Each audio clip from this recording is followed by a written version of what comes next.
right.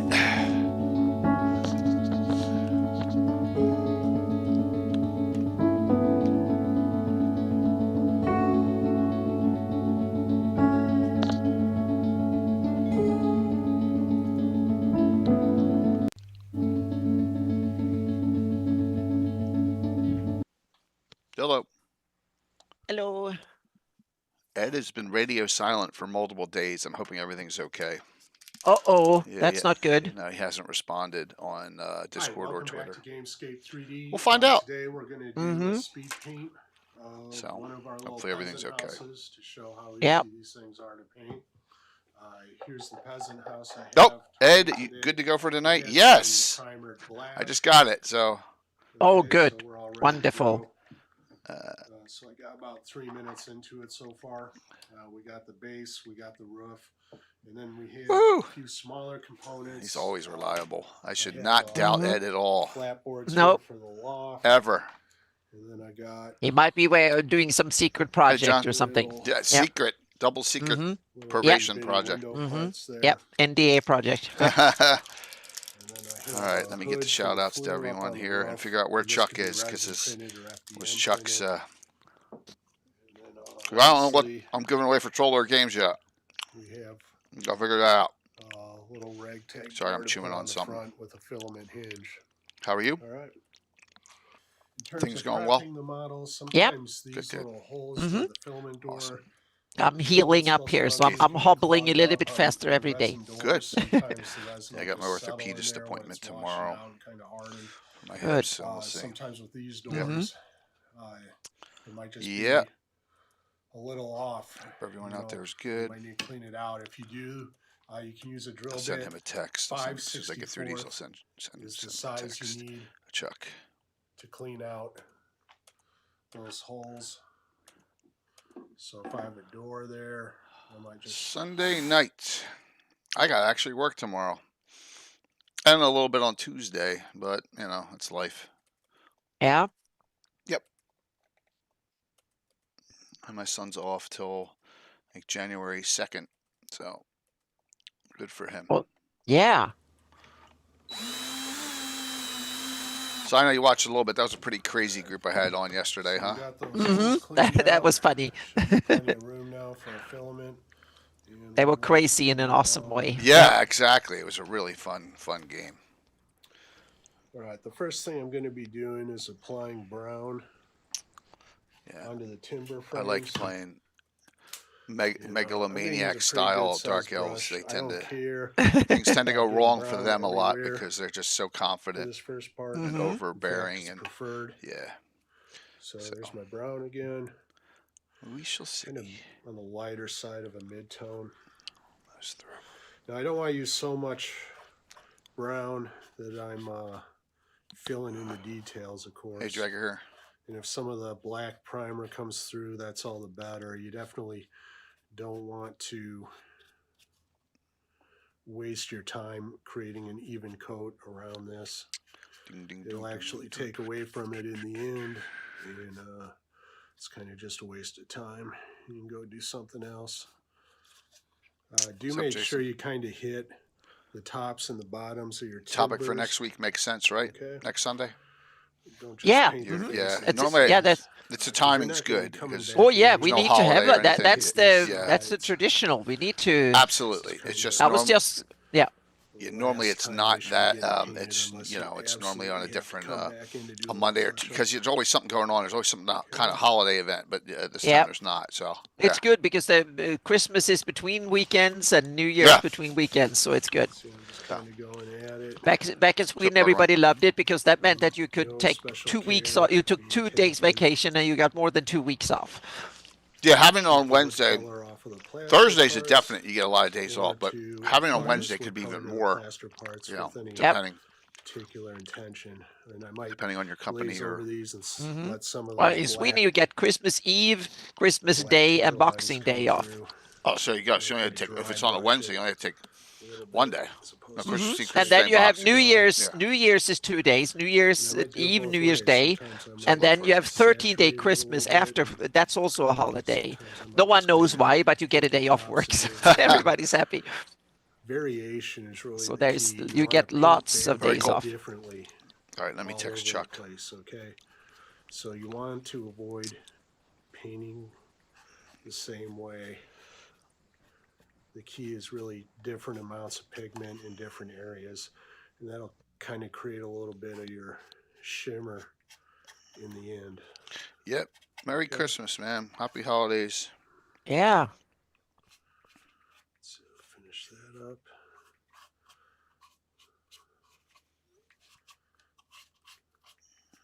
Okay, so no big deal there, huh? It's about 2 minutes or so, maybe 3. We are done with our first part here. Okay, we're going to let that dry. We're going to go over to the roof now. When we come back, we'll do the inside. I could do the ground right now too. That's a pretty similar color. I'm Hey, not thank you.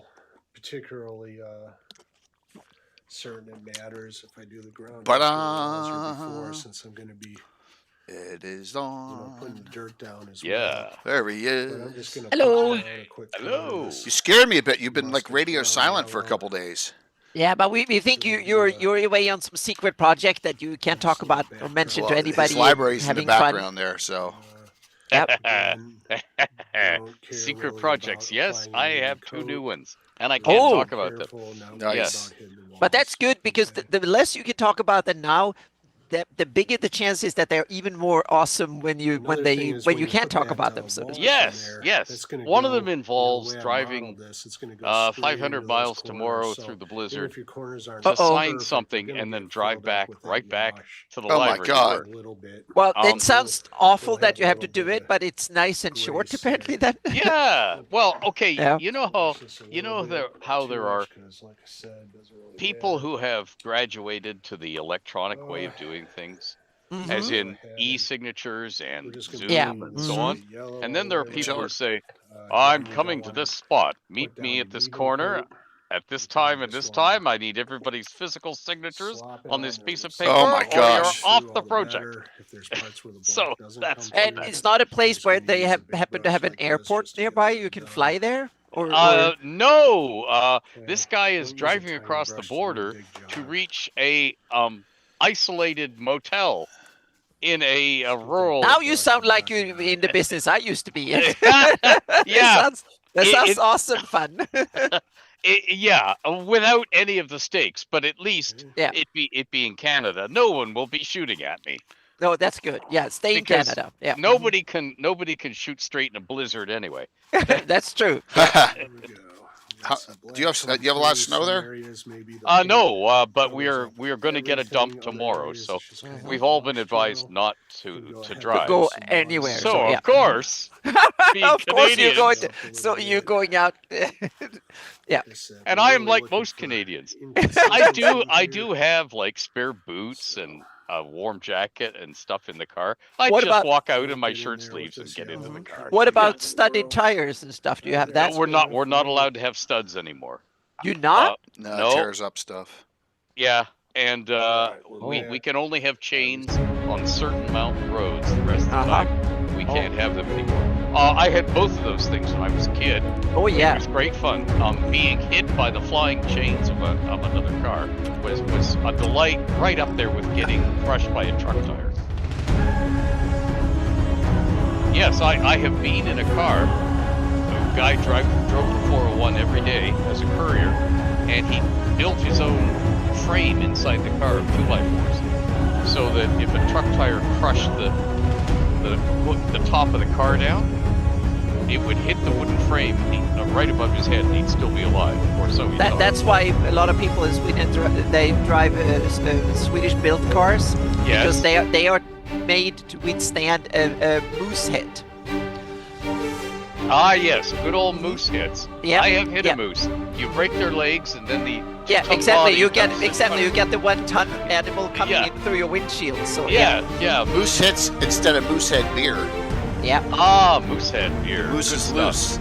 Ah, The yeah. moose is loose. And a little known fact, in Ontario, status native people are allowed to pick up roadkill from the highway.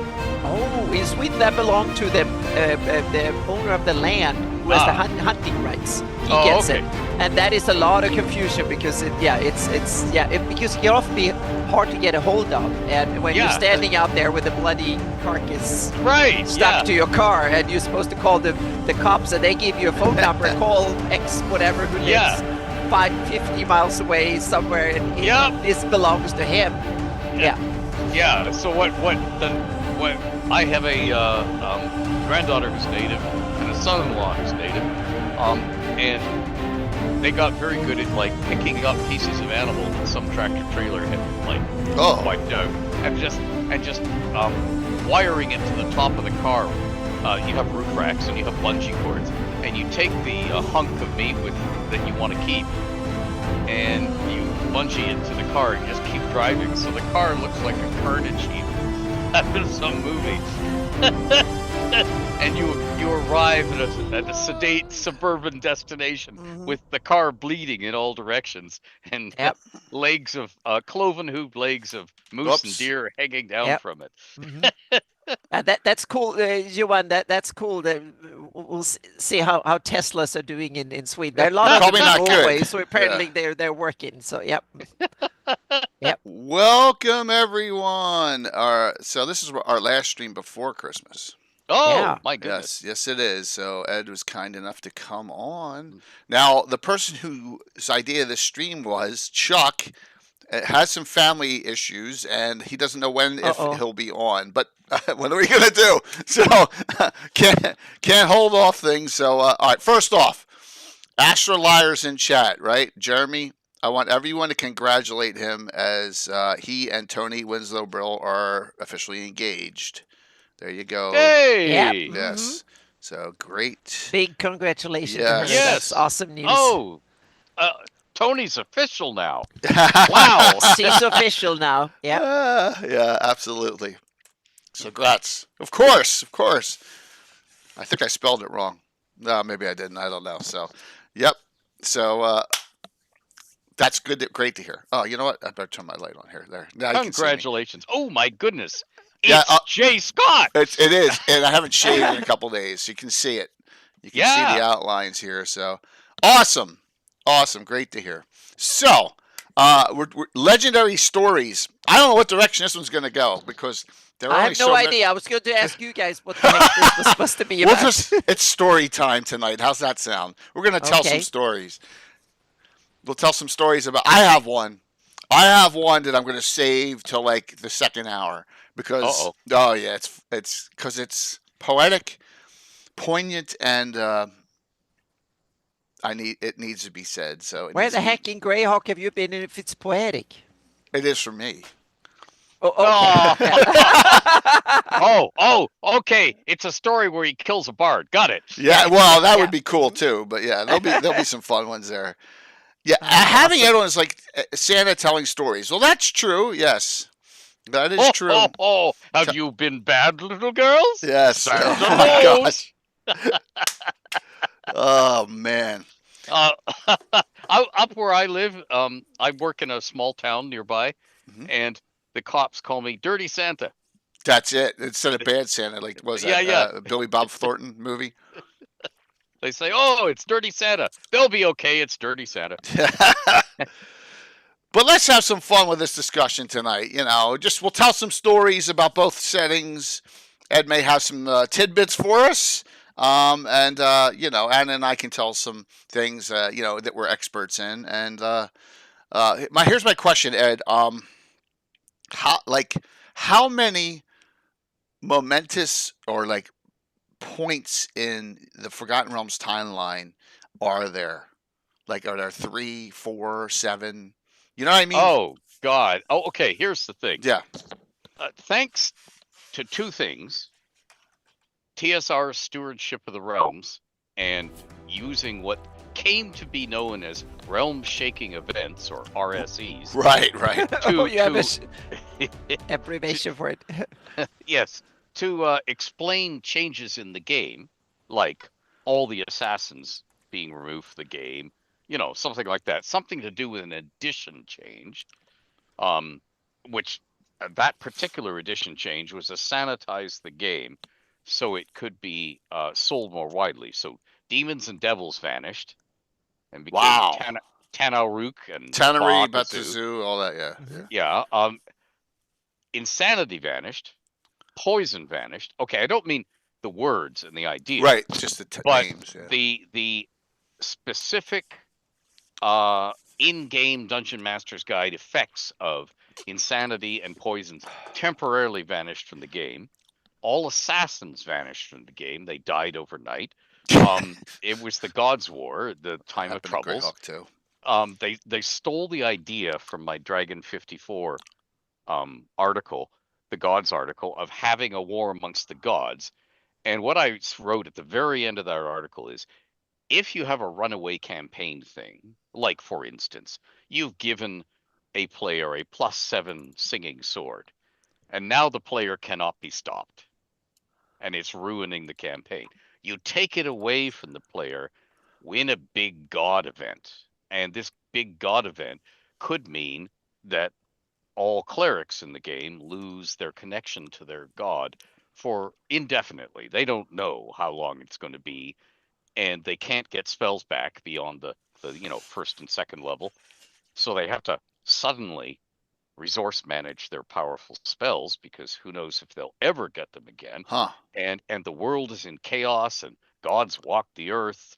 There'll be plagues of locusts, rains of small squeaky toilet ducks and bathtub ducks, whatever is going. And then this covers a big reset and change in the game. So they took that idea and ran with it, because many of the TSR designers at the time were comic book fans, and they were used to having Ragnarok every 50 issues in Thor.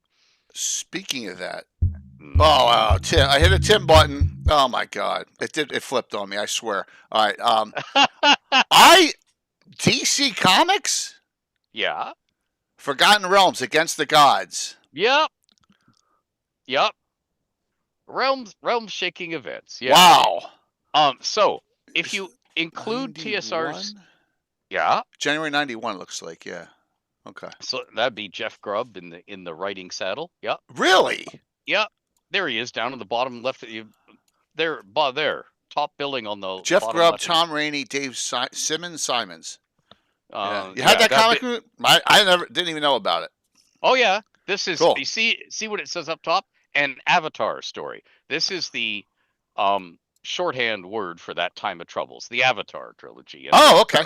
Okay. So if you put in all of that TSR did, plus a little book called The Grand History of the Realms, which was published, and it's right behind me there, and it went through all the history of the realms back into the Dear Dawn times. We know we have something called the Dawn Cataclysm, which was a change in the gods. We know we had a first sundering before this recent second sundering, which is where Abir and Toril move through each other. Everything changes, and then they are sundered again. And we know that there was a time when giants ruled the earth. And there was a time when dragons ruled the earth. And there was a time when elves ruled the earth. And they've all fallen, and it's now the time of humans. Or fallen in, relative terms. Oh, yeah, yeah, they're all still around. But they're empires. Yeah. So if you string all those together and you look at the grand history of the realms, there are probably 200 or 300 pivotal events, except you will only remember a few of them, like the two I've just mentioned, the Time of Troubles and the Sundering, or the Second Sundering, because we did a huge book series and thingy about it, because all of the other big pivotal events occurred off stage in prehistory, just as little entries in the book. And the same thing that in Greyhawk, there's the Invoke Devastation. Right, which is a huge event. Yeah, huge. Pre-game. But it's pre-game. So all we have is that one beautiful evocative illustration, or all we had initially, and a few mentions. You mean this one? Yeah, that one. And then we've built from that. Yes. Because it was off stage. I was going to ask, how long is so-called recorded history in Forgotten Realms? Meaning in Greyhawk, the recorded history that we have is roughly 5,000. not much more than 2,000 or something like that. Beyond then, it's just mere rumors. We don't even have any time. Do you have like becoming only published history? Meaning, does it go back tens of thousands, or just or even longer? It goes back hundreds of thousands of years, but not from my initial creation. Yeah. But by everybody adding on, and you will notice that in that Grand History of the Realms book. But I was concerned with the here and now, and what was ancient times meant before everybody who was talking to them at that moment was alive. Hey, Bill. You know, in the olden days before I was alive. So I had a time period of about 1,000 years that was covered by what's known as the roll of years. Yeah. Where every year has not just a dating, because dating systems vary across the realms, although Dale Reckoning, for our convenience as human gamers on this world, we've settled on Dale Reckoning. Even though it's just for the Dales, this tiny little area. Anyway, they all have year names, like, you know, the year of the frosted pickle, the year of the one bite out of an apple core, or whatever you came up with. And that roll of years, I cover.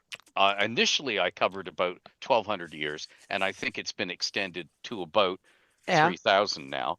But yeah, if you look in the Grand History of the Realms on paper, they are tracing events way back when. We're talking when races that are around now were founded.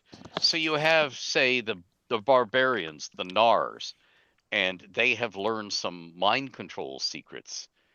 And we're going back to initial drow and elves and so on. So all of a sudden you see these dates that have minus 2,760, you know, what? Yeah. DR.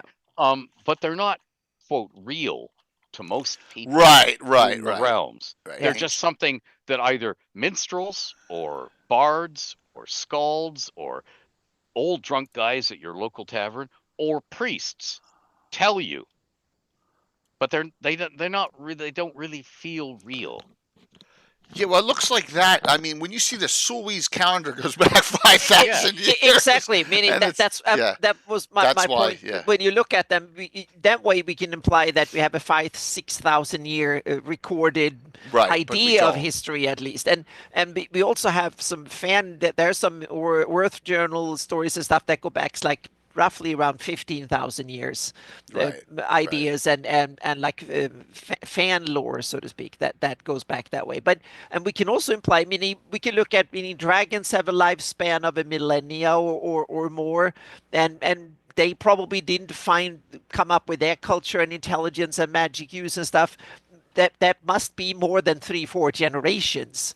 And the same thing with elves. If they live 400, 500, 600 or 1,000 years, that means that they go back probably at least 10 generations. So you can imply, at least you can hint at there should be a history of at least 50,000 years or something like that that someone. And then you have other things that seems to have been intelligent a long time, like aboleths and stuff like that, who have these masterly creatures that seems to live on for a really long time. So there might have been intelligence in words like Greyhawk and Forgotten Realms for millennia back, so to speak. Many millions of years. It's possible if you want to, and God knows how long the demon lords and gods have been around if you want to. So but if you look at this, even the beginning of this Sully's here, it's only 500 years before the Great Kingdom. So we only got 1,000 years. But it's interesting with calendars because you can go two ways. One is that they started the calendar because there was a very significant event that happened, so they started the calendar. But some cultures go back and invent or hint at a really old event happening, and then they date back really far and say, well, that happened 6,000 years ago, so we are now in 6,000 years, 6,001 or whatever it is, so to speak. So we have to take them with more than a grain of salt. Right. When you look at how our calendars of the day. Someone sat in the early medieval times and started looking at how many generation it was since Jesus lived, and those were probably not particularly scientific by today's standards, and we still have it. So yeah. There's one thing that was interesting about the realms, and this would have happened for Greyhawk if Greyhawk had been the official setting for the enough length of time in real-time years of gamers playing. It probably would have had the same thing. Because I was inventing things, and many other gamers were also inventing things that were ported into the realms, like Imaskar, Deep Imaskar. And I had Netheril as this time before us when cities flew and humans were very powerful in magic, but all the cities crashed and fell, and that time is past. Like you have epochs and ages in Middle Earth and stuff, and so because that had happened for a long time, TSR went ahead and published a book called Lost Empires of Faerun. It was a 3rd edition book, a hardcover book with 4 authors. None of them me, although a lot of my stuff is in there because they were drawing on it, and they were writing about all the lost and fallen empires. And the moment you do that, and the lost and fallen empires are explaining magic items and cursed magic items that you have around. Why the heck do we have these things? Where did they come from? And how come we don't know how to make them now, or very few people know how to make them now? Same thing with spells. All of these monsters like the Boule and so on, that we say were invented by a mad wizard breeding things. Okay, when? What mad wizard when? An example in Greyhawk is Vecna, meaning we only have the high-end hand mention, and then there was a Vecna Empire and it grew and stuff. So we now have the toenail of Vecna. We have way worse than that. We have the foreskin of Vecna even. Yes, well. Oh God. Oh God, this is I walked into. You walked into a bad. Chuck, Chuck. You can't eat just one. Save us. The foreskin of Vecna. You can't eat just one. Whoa, easy. Oh, it's gonna be great today. Oh God. The Christmas special show. Oh God. Yeah, so I just want to see the stats. Just want to see the stat block. That's all I want to see. Oh my gosh. Yeah. Thanks, Shatter. Okay, stat block for Chuck's mistletoe. Yeah. Oh, Jesus Christ. I'm writing that down. Oh my gosh. And this, boys and girls, is how new monsters, magic items, and spells are added to the game. Absolutely. That's right. Craziness, and especially. So Chuck is kind enough. We got $125 and two $15 GCs, gift certificates from Troller Games tonight. Exclamation point drawing to get in. So we got that for the giveaways. So everyone, please feel free, because no matter where you are in the world, you can get PDFs. So, yep, absolutely. How you doing, Chuck? You all right?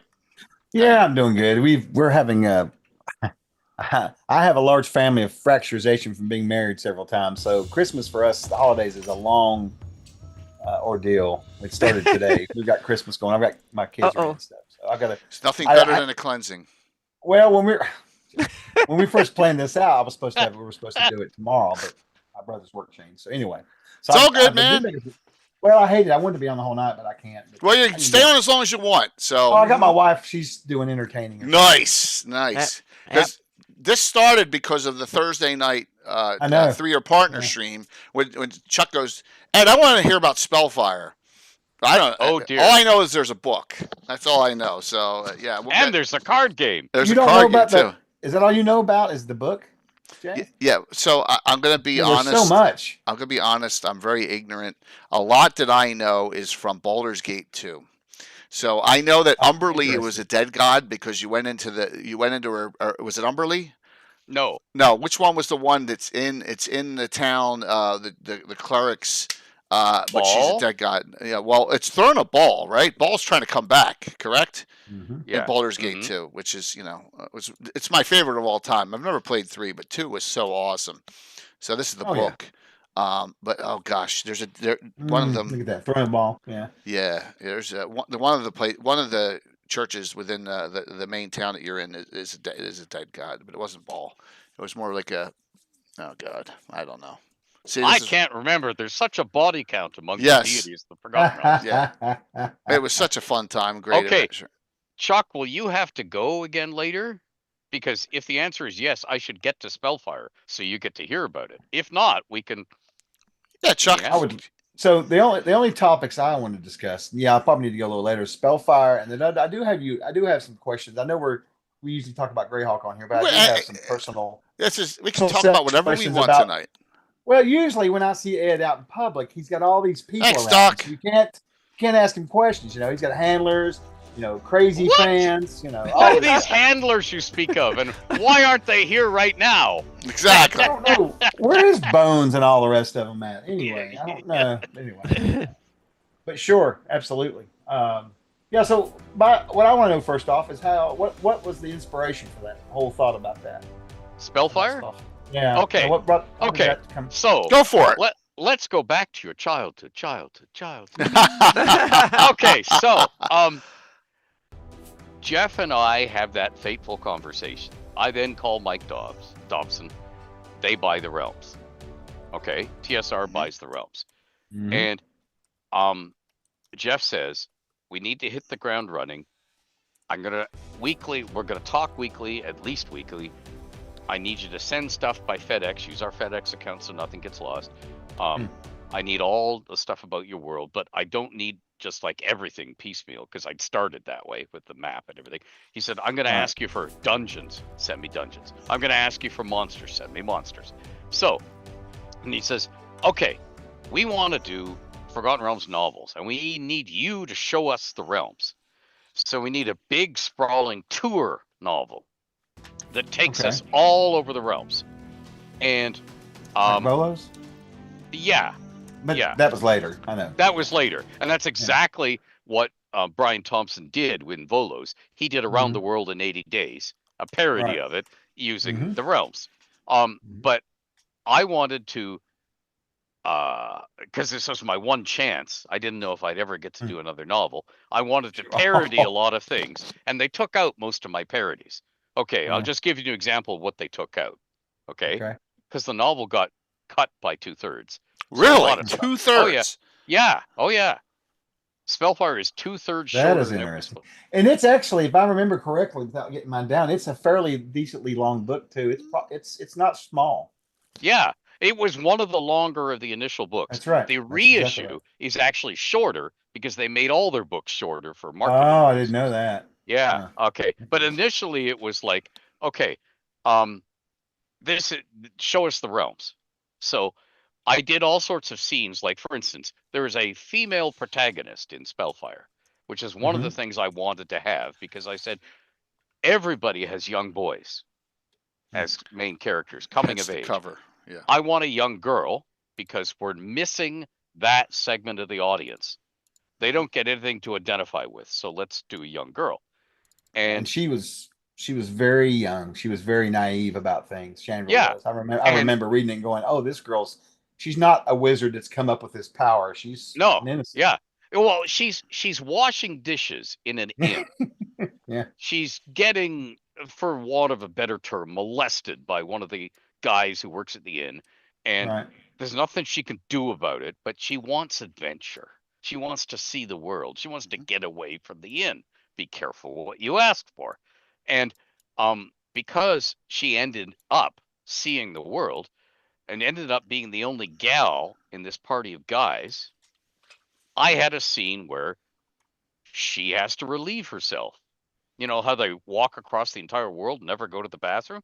So she goes off into the bushes to squat, and the Zentrim have been tailing the whole party because they want the Spellfire. So they immediately attack.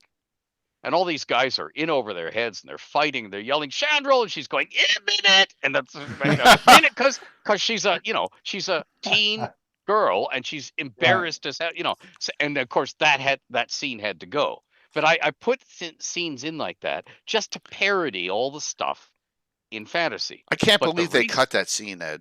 I can't either. It was quite tasteful. There were no details other than that she's off in the brambles. And she keeps saying, "In a minute, I'll be done in a minute." Anyway, but the whole shtick of Spellfire was, and this is first edition, remember? Right, yes. Okay, so the design philosophy in first edition was that the gods and some servitor creatures, like the demon princes, archdevils, can do things that player characters can't do. Right. Spellfire was supposed to be one of those things. It was a plot device I came up with, and Jim Ward hated it but loved the name, so he immediately stole the name for a card game. That's awesome. Called Spellfire. Right. And that was the one title that I got to put straight through onto my books because they loved it. And Spellfire was a plot device to allow this young girl not to get killed off in 5 seconds at the beginning of the book, right, but to survive and to be the center of attention. So she's on the move with a bunch of unlikely ragtag heroes, the adventuring band, and everybody, like the Zentrim, for instance, the Cult of the Dragon Wearers of the Purple, Gary Khan, Red Wizards, all sorts of people are after her. What's going on, Garner? They want the Spellfire, but they don't want to kill her. They want her alive to get the spell. They want to capture her and use her. They will weaponize her, right? Yeah, they're going to weaponize her. She'll be their prisoner, and she'll hurl Spellfire on anyone they want taken down, and they'll try to experiment on her or coerce or torture her, whatever, to see if they can get the secret of Spellfire away from her so that they can have it for a whole bunch of people, and then she becomes expendable.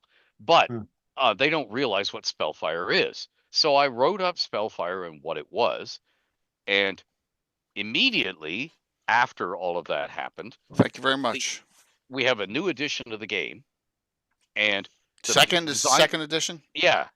And design philosophy starts to change, as in anything the gods can do, your player characters can do. So your player characters can kill the gods and take their place. Career Advancement 101. You too can become president from your lowly log cabin. You can be the next Avatar. Yeah. Okay. So, all right. Cool. Then Spellfire has to be weaponized, for want of a better word, and given game stats so that your player characters can wield it. This is a problem because it's way too campaign busting and powerful. So if you look carefully over the history of D&D, everybody had a go at turning out Spellfire rules. And I can recall a time in which Skip Williams contacted me and said, "Hey, Ed, I know you did Spellfire Wielder as a class, and we cut the liver out of it. I need all your notes because I'm going to do it again." And I said, "Really? It's been redone 4 times." Really? And Skip Williams said, "Yes, Ed, but this time it's going to be me," implying that he would do it right. Which is hilarious. These are great stories. Because it was done twice more after he had that go at it. You see, everybody tries to do Spellfire, and it's like, okay, it is inherently unbalancing.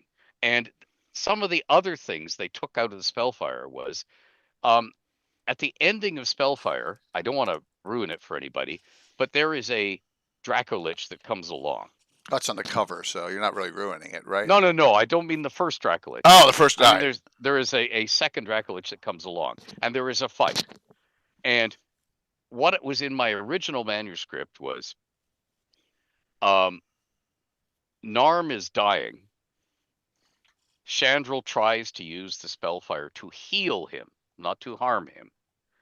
But if she does so, she will drain herself of Spellfire, not permanently, but right now, and she will pass out and go unconscious. Okay. And it will kill her unborn child. So she's trading the life of the child she's carrying for the life of her guy. And I even had one of the other heroes, the player character adventurers, say, "Well, you know how to make new ones." In that crass jocular way that combat buddies will joke about something in a dark manner. Well, if you keep your husband, you know how to make more. And she makes the difficult decision, and it kills the child. which means Chandril just turns into a stone cold killing machine when it comes to the people who sent that second Dracolich. So she starts just it's she's walking everywhere dealing death. That's it. It's Miss Nice Girl is gone, and they took all of that out. They said we do Oh, not want to really? have that scene in the novel. And I said that's the most important moral choice that is made in this novel. And they said, yeah, not in our books. Our books are for kids. So that went away. But I mean, and I don't regret it. I think they made the right business decision. I just think they made the wrong story decision from my point of view. But Spellfire was supposed to be this big unbeatable thing, and what it is, and the Silverfire that that's what I want to ask you about next was Silverfire. Yeah. Okay, it's the same thing. It's the same thing. It's calling on the raw power of the weave. Sort of like if you take. It's almost like wild magic. Yeah. Wild magic, but controllable, right? Yeah. Wild magic is uncontrolled. Yeah. Spellfire is like an all-searing flame, and you have to learn how to control it. It's like you are learning how to sculpt a glacier with a fire hose, a molten fire hose. Okay. A flamethrower. You can get good at it with practice, but when you first cut loose, you're just going to be melting the glacier and dousing yourself with water because you don't know any precision yet. And Silverfire, by its definition, comes out with precision. It's like the laser cutter rather than this flamethrower. Okay. But they are all the same raw power of magic. And that's why a Spellfire wielder, like you've got a Globin invulnerability, or you've got a chroma spell, with the different colors and the different spheres. And the Spellfire just goes boom through them, just burns through them, because it's raw magical energy. So that's why, Ed, the one time you said, I want to use Spellfire, because I put globes up every time against you. Yeah. That's why, because it would burn right through it. So I got a question. Cool. That there's a connection. I'm going for this angle, but I don't think it's really going to be the thing. But it would be cool. So, as far as Spellfire goes, Chandril was the big name in that, right? But there was hints always of other wielders. Yep. If I remember correctly, reading back on that, there was a wizard who was never named that used Spellfire, but he started with his name started with the letter R, if you remember. And I'm wondering who that wizard's name really is. Do you know that wizard's name? Yes, I do. What is the name? That's still one of the untold. That's still NDA because that's in my list. Oh, is it really? Oh yeah. We all had to publish. We had to publish these guides to the realms, guides to all the TSR IPs. Lorraine was shopping them around for Hollywood.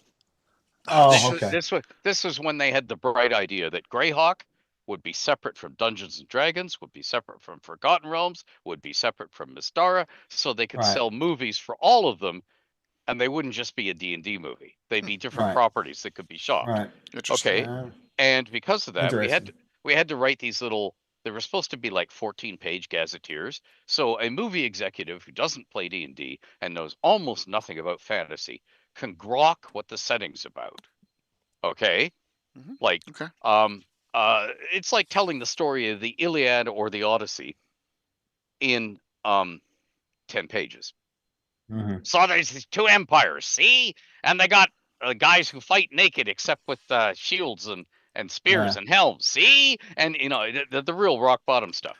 Are you telling me it's that's the same name as character in my Greyhawk campaign? Well, I was suspicious that it was. No, I've been suspicious for a long time. I thought that's what Chuck thinks. Well, if Ed would have pulled that off, that would be really awesome. No. If I could sneak that into Jay's game and then use it on him in the middle, that would be the ultimate unfair. Uber gaming stuff. That's awesome. I'm sorry to I would not do that to Jay. I would never do that to Jay. It would be awesome. That's what it would be. It would be awesome, but no. Okay, and here's the thing. Hey, darling. For that guide to the realms, I produced a 200-page document with an index. Holy jeez.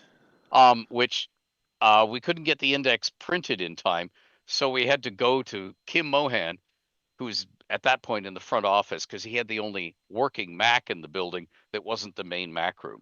And it screwed up the pagination every time we typed it. And then I had this brainwave and said, Kim, can I install Microsoft Word 3.2 temporarily on your Mac? Because I had it with me. It fit on one disk. And he said, sure, because he was running a much higher version.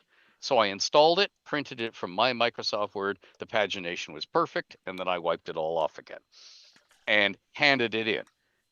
But in that was a 16-page Untold Secrets of the Realm section, which was no-go things that we'll use later. They have used 13 out of the 16 in the years. Have they really? Yeah. Interesting. For all sorts of big products and little ones. And one of the things that's unused is a Spellfire wielder, and somebody is trying for a spell that controls them all through the Spellfire. It won't work because of the nature of Spellfire being the raw energy of the weave. You see, it's all tied to the weave. And the fact that Mistra, Azuth, and all of their senior chosen are what we call weave masters means you sort of, I'm now going to use this special power to try and influence Spellfire wielders. And that special power mentally hooks me up with about 30 people who want to kill me immediately because of the power I have. Guess what? They're going to kill me. I'm not going to get away. The moment I'm linked to them and I cannot run and I cannot hide because they're in my head as well as physically near me. Now think of that if you have James Bond on the run, but you have 30 agents, all of whom are near his level of competence, and they are all younger and more agile, and they're mind linked to him. He can't hide. Every ploy, every trap he tries, they can see him preparing it. They can see exactly where he is. So they can close in on him, around him, and take him down from a distance, and he can't outwit them unless there's a MacGuffin, like an atomic bomb he can get to or something like that. Yeah. And I won't ruin the plots of James Bond movies for anybody by saying that there are indeed MacGuffins like that. Totally unrealistic, but really cool that they put into the movies for stuff like that. You know, the world blowing up bombs that just happen to have a failsafe you can override, you know. But the failsafe that you override always has to announce itself at foghorn volume. 8 seconds to world demolition. 4 seconds to, as would never happen in real life. No, of course not. So Spellfire is that. And the underlying moral image that I put in there is becoming a great archmage is knowing when not to use your magic, when not to use your power.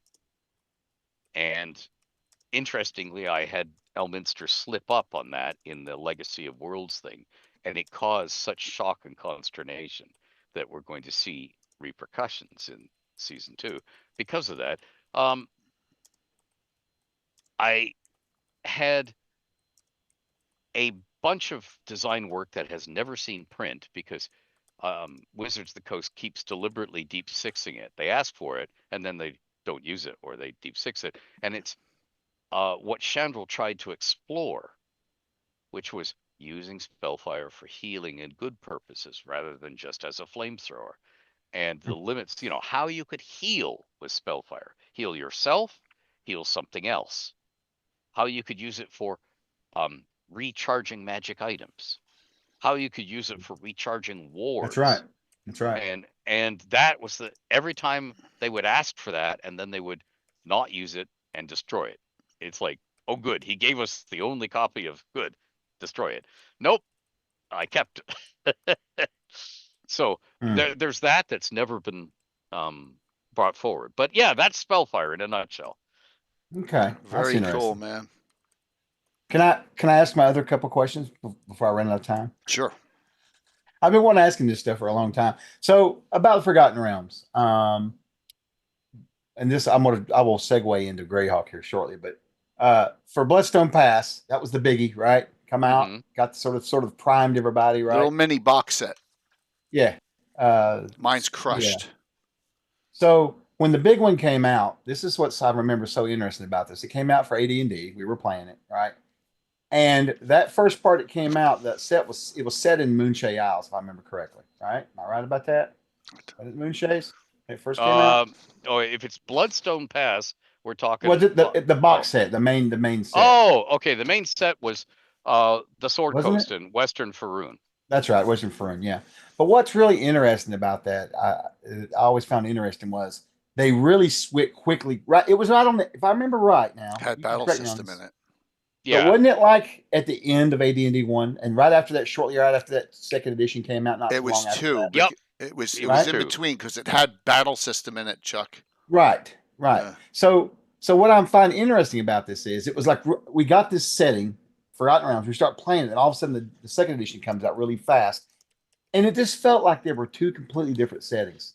Just the difference. Yeah, it was wild. I was talking about that before you got on, Chuck. Oh, Yeah. the first release was so much more brutal. I felt like in a lot of ways, right? So anesthetized second edition. Yeah. So Gary is forced out of the company. They don't want to give him another penny. So Greyhawk vanishes as the official setting. They put all the resources of TSR into creating Dragonlance. So it's 2 years and over 200 people, and it tells a big epic quest story.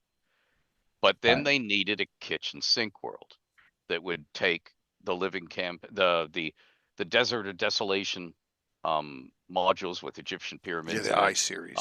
The all those different locations. Yeah, the Orphaned Albion campaign from TSR UK.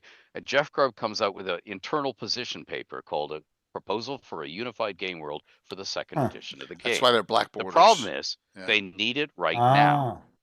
Okay. Okay. Right. And what that means is we go ahead and publish the Realms, and then second edition comes out later. So Realms was already in TSR's. Had they contacted you and done all that already, so to speak? Yeah. Okay. So that's 1986 when they're doing all that. And then the Time of Troubles, the Avatar thing that we were talking about before you could join us, Chuck, the war amongst the gods. That is the changeover to second edition. That's how we changed the Realms. Yeah, I guess you're right about that. Because that's when all those guys showed up, all the new guys. Now it makes sense why all that stuff is generically black border placed, right, Anna? So they didn't have to pay Gary. Yep. That makes perfect sense. Now I understand. Yeah, meaning AD&D first edition was there to get Dave Arneson out of the picture, and then second edition was there to get Gary out of the picture, and yeah. So, and if I'm not mistaken, the name, and I might be wrong about this, but it seems like I read this somewhere years ago that the name for that has something to do with Earth. Is that right? There's a connection. The name Forgotten Realms? Yeah. Okay, yeah. Okay. Long before D&D exists, when the Forgotten Realms is a world for me, just as a 5-year-old kid entertaining himself. 68 or 67, whenever it was, right? Jesus Christ. 65. Before I was born. Fan-fucking-tastic. Now okay, yeah, I'm old, folks. No, okay, it's 66 before I know it's called the Forgotten Realms, okay? Okay. Because in 65, I'm just writing fantasy stories in a setting. You were writing short stories or whatever. Yeah, moving along a coast. It's another year before I know it's the Sword Coast. And then it's another year before I have a name for the world. I just have a name for the continent, which is Faerun, which means home in an archaic language. The name Forgotten Realms, the conceit was because all the really cool fantasy writers of the time, Roger Zelazny in his Amber books, copying Philip Jose Farmer's World of Tears series, has portals everywhere, linking the multiverse. This is not new. That's what we're talking about, Gary Kahn. Yeah. Okay. The very first novel in the English language that we now consider a novel was William Morris. And writing the William Morris, who did all the wallpaper and the music and the furniture design styles. Well, he also wrote books. The most famous one is called The Well at World's End. But there's also I've heard of that, yes. Okay. Yes. So there's a novel back in the 1800s called The Wood Between the Worlds. And The Wood Between the Worlds is a huge Sherlock Forest, Nottingham Forest, that sort of type of woods. And if you step between two trees when the moonlight falls on them, you don't just arrive at the other side of those two trees. You step into another world. If you step onto a stepping stone in the middle of a pond, when the full moon is there, you step into another world. And there's this giant forest in which everybody roams who's gotten unintentionally caught in these. And there's gates, portals everywhere, linking all sorts of different prime material planes. Now, C.S. Lewis read that and loved it, which is why in The Magician's Nephew, the Narnia book, you have the Queen go into London. And there's a scene where she's ripped a metal bar from a gas lamp, and she's braining people with it as she, in the streets of London. Stole from you guys. Yeah. Wow. Okay, so this isn't new. So I had decided that the reason why we in our real world have all these legends of dragons and vampires and these weird monsters, basilisks and cockatrices and stuff like that, but we don't meet them on our way to the shopping mall every day, is that we have forgotten where the gates are and how to use them. That's how interesting. So this world, this fantasy world, is to us the Forgotten Realms. Elminster knows. That's how he shows up in my study, and we have the Wizards 3 stuff. And I was borrowing the idea from Philip Jose Farmer, which is also where Roger Zelazny borrowed it from, that there are secret societies of guys, gals, critters, who control the use of gates because they enrich themselves by smuggling. As in, if you want, say, medicines, you bring them through the gates and you sell them at incredibly high prices. If somebody is out of gold, but you know a place that has gold falling out their eyeballs, you make money by using the gates. You use the fact that you can, that's interesting. Yeah. Well, yeah, in Dragonlance, steel pens and so on. Yeah. But that's how you enrich yourselves. And what that means is anybody who finds out about these gates, you're going to kill them. You're going to eliminate them. That's and so funny. If you want to see that brought to life in modern movies, look at Disney's version, John Carter of Mars. John Carter. Yeah. Look at the way that movie ends. I will not ruin it for anybody. And they were borrowing straight from Edgar Rice Burroughs. Yeah. It's all in there. But there is a way between the worlds if you know how to use it. I have to remember that for our Barzoom book coming out. And that, You might as well, steal some too, there, Chuck. Okay, so Chuck, steal. Woo! So Chuck, remember, if you watch the Disney movie, they took the plots of the 5th book, the 2nd book, and they mashed them together in the same way that the very first Conan movie with Schwarzenegger takes the plots of 2 or 3 Conan stories and mashes them together. The first Star Trek movie took the plots of 2 different episodes, Nomad, etc., and mashed them together for movie making purposes. You may want to separate them back out again and slow that process down to get more books and releases out of it the way Burroughs did.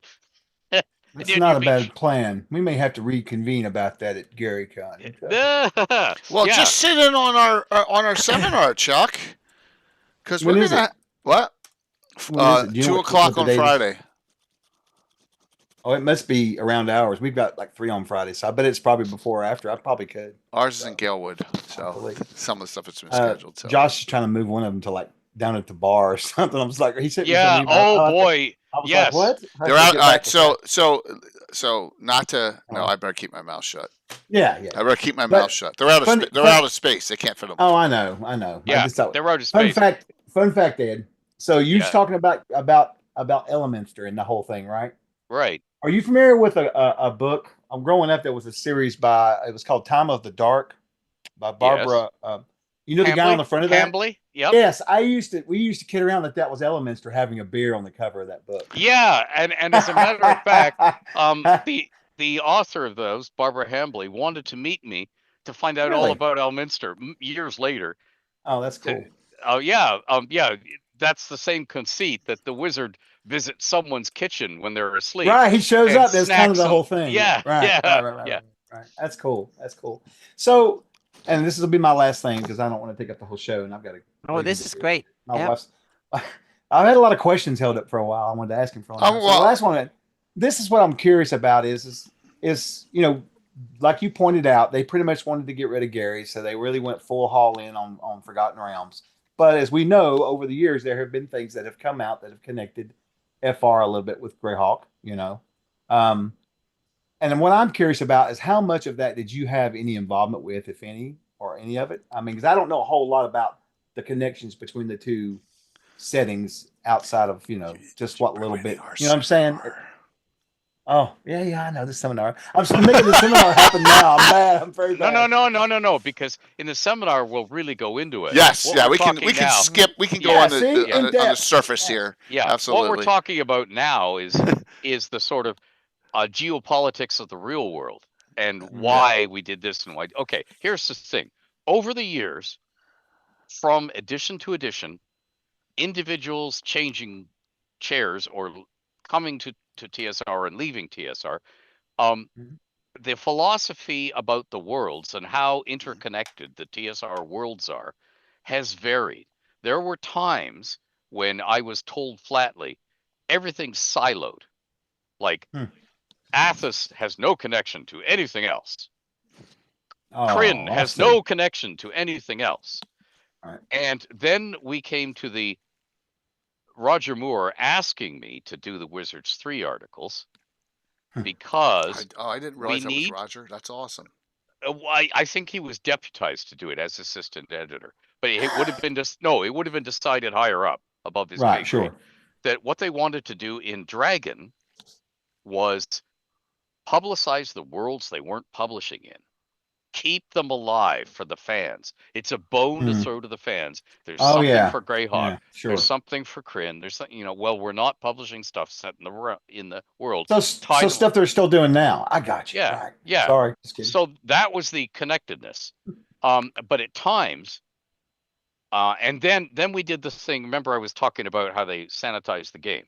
Yeah. One of the things for sanitizing the game and taking out demons and devils to silence angry mothers from heck, as Jim Ward called them, and taking Batazu and Tanaree are in and demons and devils are out, is to distract us from the planes and the 9 hells and the abyss by taking us into space. Spelljammer. Fair. Okay. So while we're doing Spelljammer, then you can connect all the crystal spheres. And by sailing the seas, I can't stand it. And then Planescape, you could connect them through Sigil. Yeah, you could connect them through Sigil. And they are all still connected through Sigil. And if you watch our Legacy of Worlds live stream, where Keith Baker plays the Baron Merrick Stakhaneth from Eberron, I play Elminster, etc., etc. We're playing... Yeah, Melf the Elf, played by Luke Gygax. They're all from different settings. We are indeed using the City of Doors from Planescape as our roundhouse. That's cool. That to go to and from all the worlds through the gates. Yeah. So there are many ways of getting to the realms, but the whole Planescape thing was double-fold. I'd written an article, which they deliberately never published, about what to do in your high-level campaign, which was to explore the plains and fight big baddies from the plains. And you too can take over the gates, and you too can set up your merchant consortium. And what are the Zentrum? A merchant consortium trying to make money by controlling the shortest trade route, the shortest, cheapest trade routes, so they can undercut everybody else. So if gold costs this much an ounce, and you can sell gold for a third that, and you give it to the Thieves Guild and you say, we just need you to do this. Kill off this baron, this king, poison these people, and give us control of these things here, and then we're even, okay? And then, so you're like a tentacle, you're expanding everything. So I put all that in. They said, we can't be publishing this. They promptly swiped it and turned it into Planescape. Okay, and there's nothing wrong with that. That's how you. No, I like Planescape. I thought it was cool. It's cool and interesting. But the whole thing, Planescape and Spelljammer, were a way of distracting us away from the model of the lesser planes. lower I totally planes. get that. That makes sense. And then they top it off with the blood war later to kind of keep Yeah, it kind of. the blood Yeah. war, keep it coming. And by then, when you look back on it, and I had a front row seat to this because I was helping Jeff Grubb on each edition of the Manual of the Plains. That's wild. As we changed everything. So every time we come back to the plains, we've rejiggered things. Is it the happy hunting grounds? Is it this? Is it that? Right. You know, this is fascinating because I work for a publisher, right? But we don't ever, I know this, and it may be foolish of us. This is actually probably really brilliant, good business, but it's just wild how they've literally, just molded their stuff around just complete sales. You know what I mean? You know what I'm saying? Like they just totally, all right, we need to get rid of this. So we're going to, you know what I'm saying? Yeah, but I don't think that's a good tactic for you. No, it's not, but it's wild because I never thought about it before. Though we won't think like that, but I never thought about that. That's wild if you think about it. You know, it's interesting. Anyways, to me, I find it interesting. So Chuck, I don't know if you're aware, but Ed's talking about all these crossovers and stuff. And a huge example that I'm aware of is I'm playing. Oh, good. Ed's got a call. Ed's we're playing. Sorry, you're good.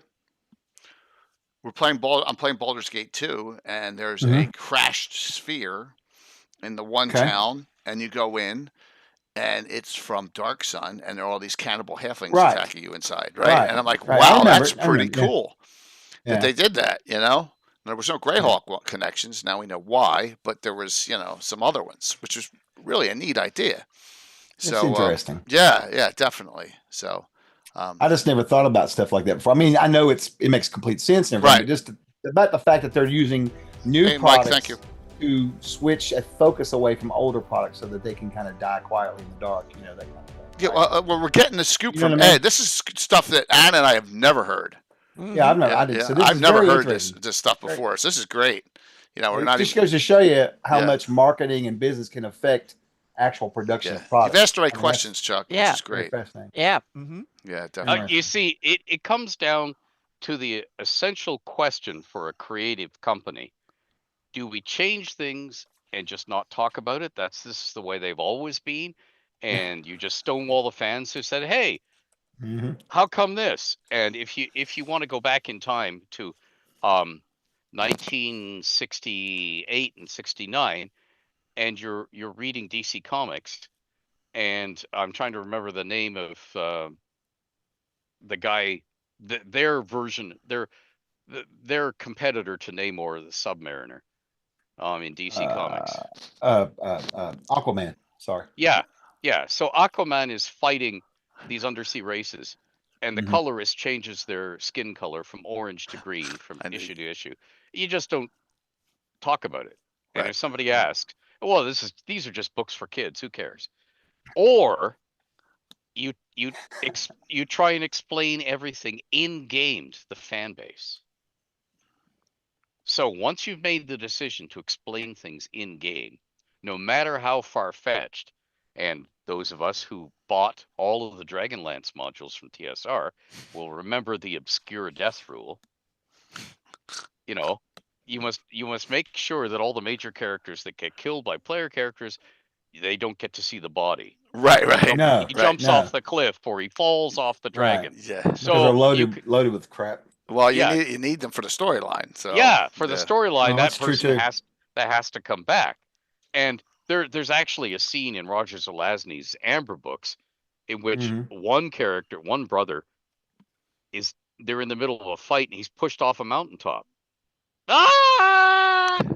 But he's back several books later because while falling through the air, he pulled out his pack of trumps, shuffled through it, and before his body hit, managed to get through a trump. How convenient. That's fantastic. Yeah. So you make the decision. If you do it in game, you may end up with some really torturous explanations, but at least there's an explanation. There's also a famous incident in science fiction, Lord Kelvin of Otherwen, which by H. Beam Piper, which is one of his Paratime stories. And this Corporal Calvin Morrison, a Pennsylvania state trooper, is closing in on a murderer in a cabin in rural Pennsylvania. One of 4 or 5 state troopers. they're closing in on the cabin from various sides, make sure this guy doesn't get away. And suddenly, as he's got his revolver drawn. He's walking through the deep woods very slowly and carefully so as not to, snap the twigs and make the noise. And suddenly he finds himself in this shimmering room. And the shimmering room has a desk, and there's a guy in a weird uniform rising from behind it and drawing what looks like a firearm to point at him. So he shoots first. And what he's done is he's killed a paratime policeman. And it's a time machine, except it's not just a time machine. It's now. That's interesting. And then Calvin Morrison. I need to find something now. He goes on rolling, like because he's doing what he's been trained, because he's got a one-shot revolver. He's got a revolver, so he fires, keeps rolling, so the guy can't return fire easily because he's not standing up, and he rolls right back out of the time machine. He's in the woods. He doesn't realize it. He's in another time stream. He finds it out several chapters later because all of the great engineering works that humankind did in Pennsylvania, blasting things, putting railway trestles through, none of them are there. So at first he thinks he's gone back in time to the time of the Indians and so on. But then he starts seeing castles and different stuff. But anyway, what the Paratime Police do is they find, the time machine finishes its journey, gets there. The paratime policeman who's waiting outside, as the doors will open, he looks in, and there's one of his colleagues lying on the floor with the blood's, oh my God, so he goes running in and everything. Now they have to find out what happened. So they replay the recording devices. Oh, it's a cop. We have to find him. So they search all the time streams for one thing. They know from his training he will have shucked his spent cartridge from the revolver and reload it the moment he gets. So they're searching the deep woods for a spent cartridge. They find it, and then they know where he is. Now, their assignment then is kill him because he knows the paratime secret. Oh, I see. He knows about these multiple. Right. Yeah, but they also find his hat. Because when he rolled, he lost his hat. And he forgets to go back for it because he's all excited because the fight, the shooting, and the fact that he was on the trail of a murderer. He doesn't want to go back for the hat and make noise. He got to catch the murderer first. He'll find his hat later. Well, they find it. They don't know how to explain how this guy has vanished from his own timeline. But they keep the hat and they plant it about 40 miles away to be found later in a bank robbery in a nearby town. It's not an explanation, but it's a partial explanation. As a publisher, you can do this too. If you don't want to reveal all the details because you're going to hang a series of releases, either adventures or novels or short stories off of it, you give a partial explanation and then you let the fans speculate, and the fans will come up with something way cooler than you could have. Yeah. And then you say, God, you guys are brilliant. And then you publish what they came up with. You have a whole new slew of writers out there, right? Ta-da! Funny. That's funny. Now, of course, they will kill me because I've revealed the deep dark secret. I don't think any of them are going to watch this because we're persona non grata to the current. Yeah, absolutely. We're not. We're fine. We're fine. People. So I got a picture I want to share real quick. This is from the legendary Dungeon Meister of Deviant Art, and it's going to make Anna and Gary Hooley and all those have a stroke. Sorry, Anna, but so. This is like the epic duel between his character Laura Lee and her younger brother, who's kind of a badass. And I want you to take a good look at this picture. It's awesome artwork, right? What the heck's going on there? What's he doing? He's got a freaking gun, and everyone's like, "What the heck's he doing with a gun?" Look, it looks like a Beretta, right? Have a gun, yeah. So. Right. Well, there's these other worlds, and there's the, what's it called? In Iron Gate, the inn in Iron Gate. Oh, yeah. So this guy's gone through portals. Yes, the World Serpent Inn, yeah. So there you go. So even, love that place. Even DMs, Great Greyhawk DMs in France are going through portals and stuff's happening like this. So I'm just telling you, just it's not. No, it's cool. Just because the artwork is just so cool. So, and this is from 2018 Dungeon Meister. So, just wanted to share that on pop up from the discussion we have here. Merlin's no, it's not. Well, Merlin as well. Yeah, I have Merlin as a priest.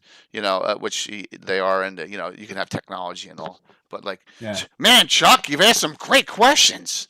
Holy, we found out some stuff. Like every 6 months, we get a boon of information that we've never heard before, and we've heard a lot of it tonight. Well, hopefully, any chance to ask the All-Father questions is a good time for me. Oh dear. Hopefully Ed is not the guy like they did with the magic cards and the WotC police come to his house. Remember that? Yeah. We don't want the WotC police coming to Ed's house, but Ed's safe in Canada. I don't know about that. I don't know. The Green Grove, I hear it's a mystical Ed's place. Ed's safe in Canada. So, yeah. Well, if the WotC police ever come to my house, they owe me so much money. Yes. It's got to buy the going ads. Yeah. If you want these guys back, and here's Ed's got them by these. They'll end up in their own portal. Oh, that's great.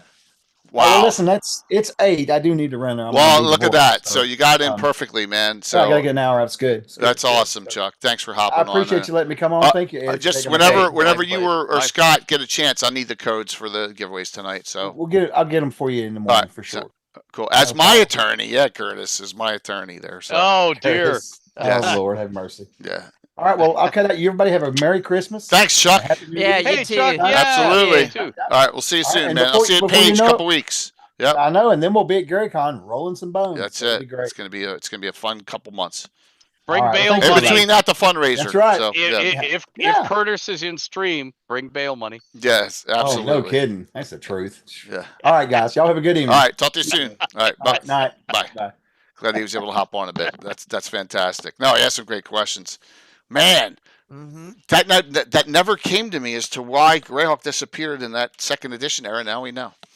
Yeah, well, okay. I have talked a bunch. It's time for Anna to talk, and it's time for Jay to talk. Well, this has been so fantastic. So I'm just like, wow, this is. All right, so we got 112. You want me to go to my diatribe now? Yes, you had a cool thing lined up here. Well, it's just a great story.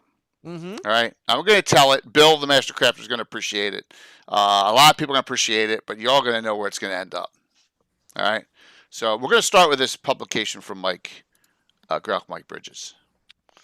All right, the Battle of Emerald Meadows. So we're going back to 569. All right, and this is a wonderful. I mean, there's 2 paragraphs on this in the original glossography.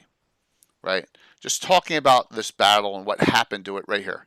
That's it. The Battle of Emerald Meadows highlights this growing realization of mutual interest, and it tells about the story.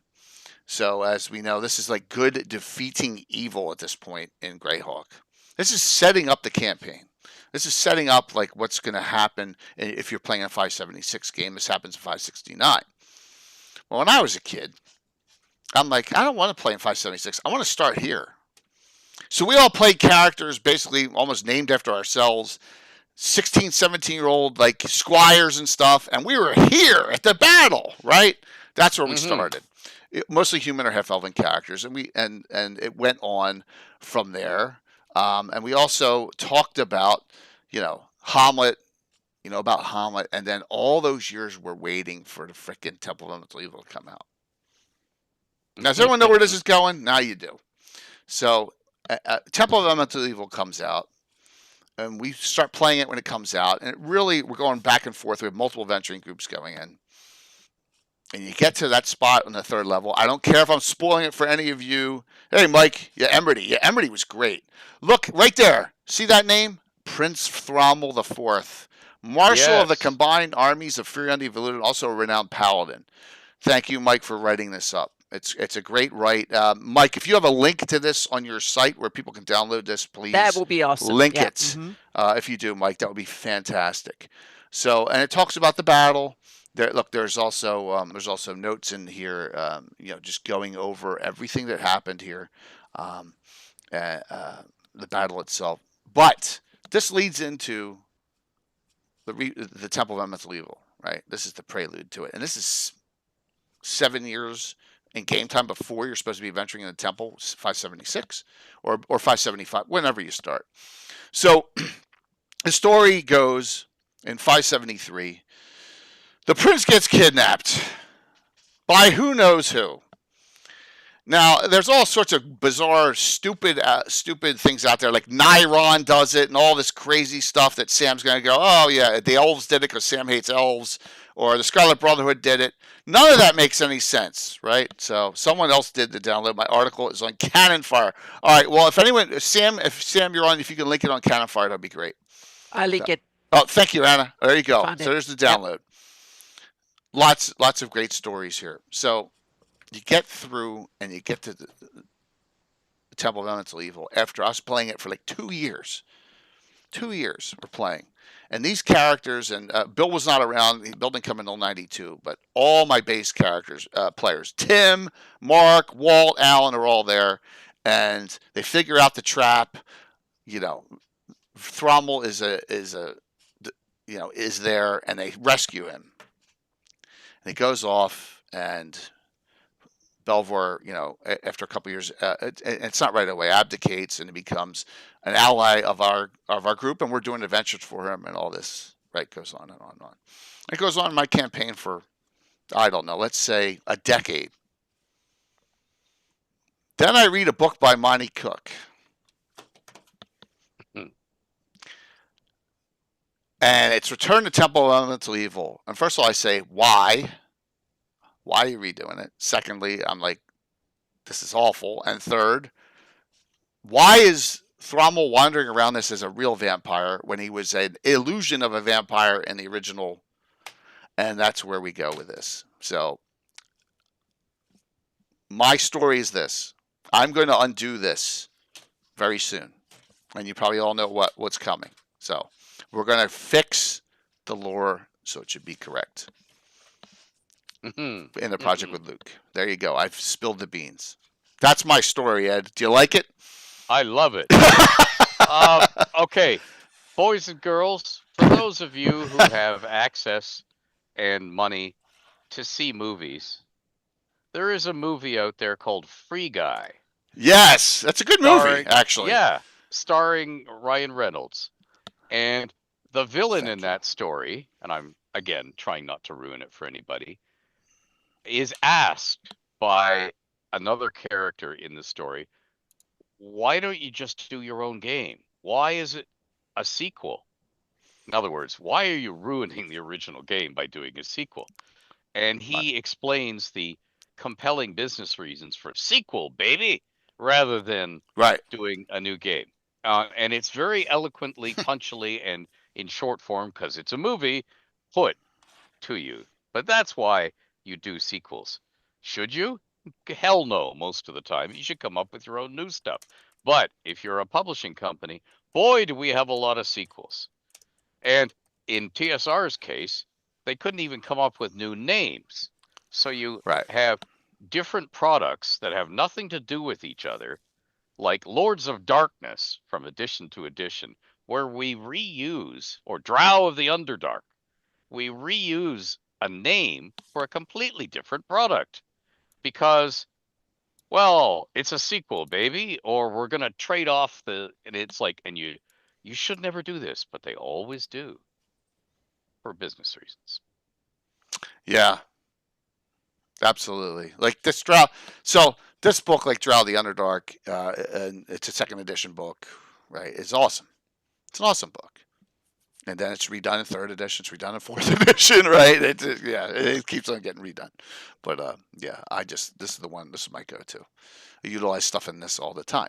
Now I utilize stuff in D3 all the time. But yeah, as an example, yeah. So I like to hear that, Ed. That you think that, like, once again, it's like what was the movie that I just heard they're going to remake? I was like, why? Why are we doing that? The one that really got me was when they remade Point Break. I'm like, why are you remaking Point Break? Point Break was such a great movie. Do you really need to remake Point Break? And the absolute revolt that happened in Hollywood when they said they were going to redo Princess Bride or do a sequel. That was it. That was that was one I heard about. I was like, what? That's such. Yeah. There's no need to redo that. And they actually had people who are senior executives in Hollywood, albeit at other companies now, but they got their jobs in Hollywood, who said, please don't. please, why ruin the original? Please don't. You know, they actually wrote emails, but they were pleading emails. Don't, please don't. And it was like, because you're ruining something that was important to my childhood, that is perfect. You don't need to redo it. Yeah, Nosferatu, the original Nosferatu is like 90 years old, so I don't have a problem with them redoing a Nosferatu. It's like, it's ancient, right? The original one. So and by the way, folks, it's the scariest of the lot of them. Oh, did you see it?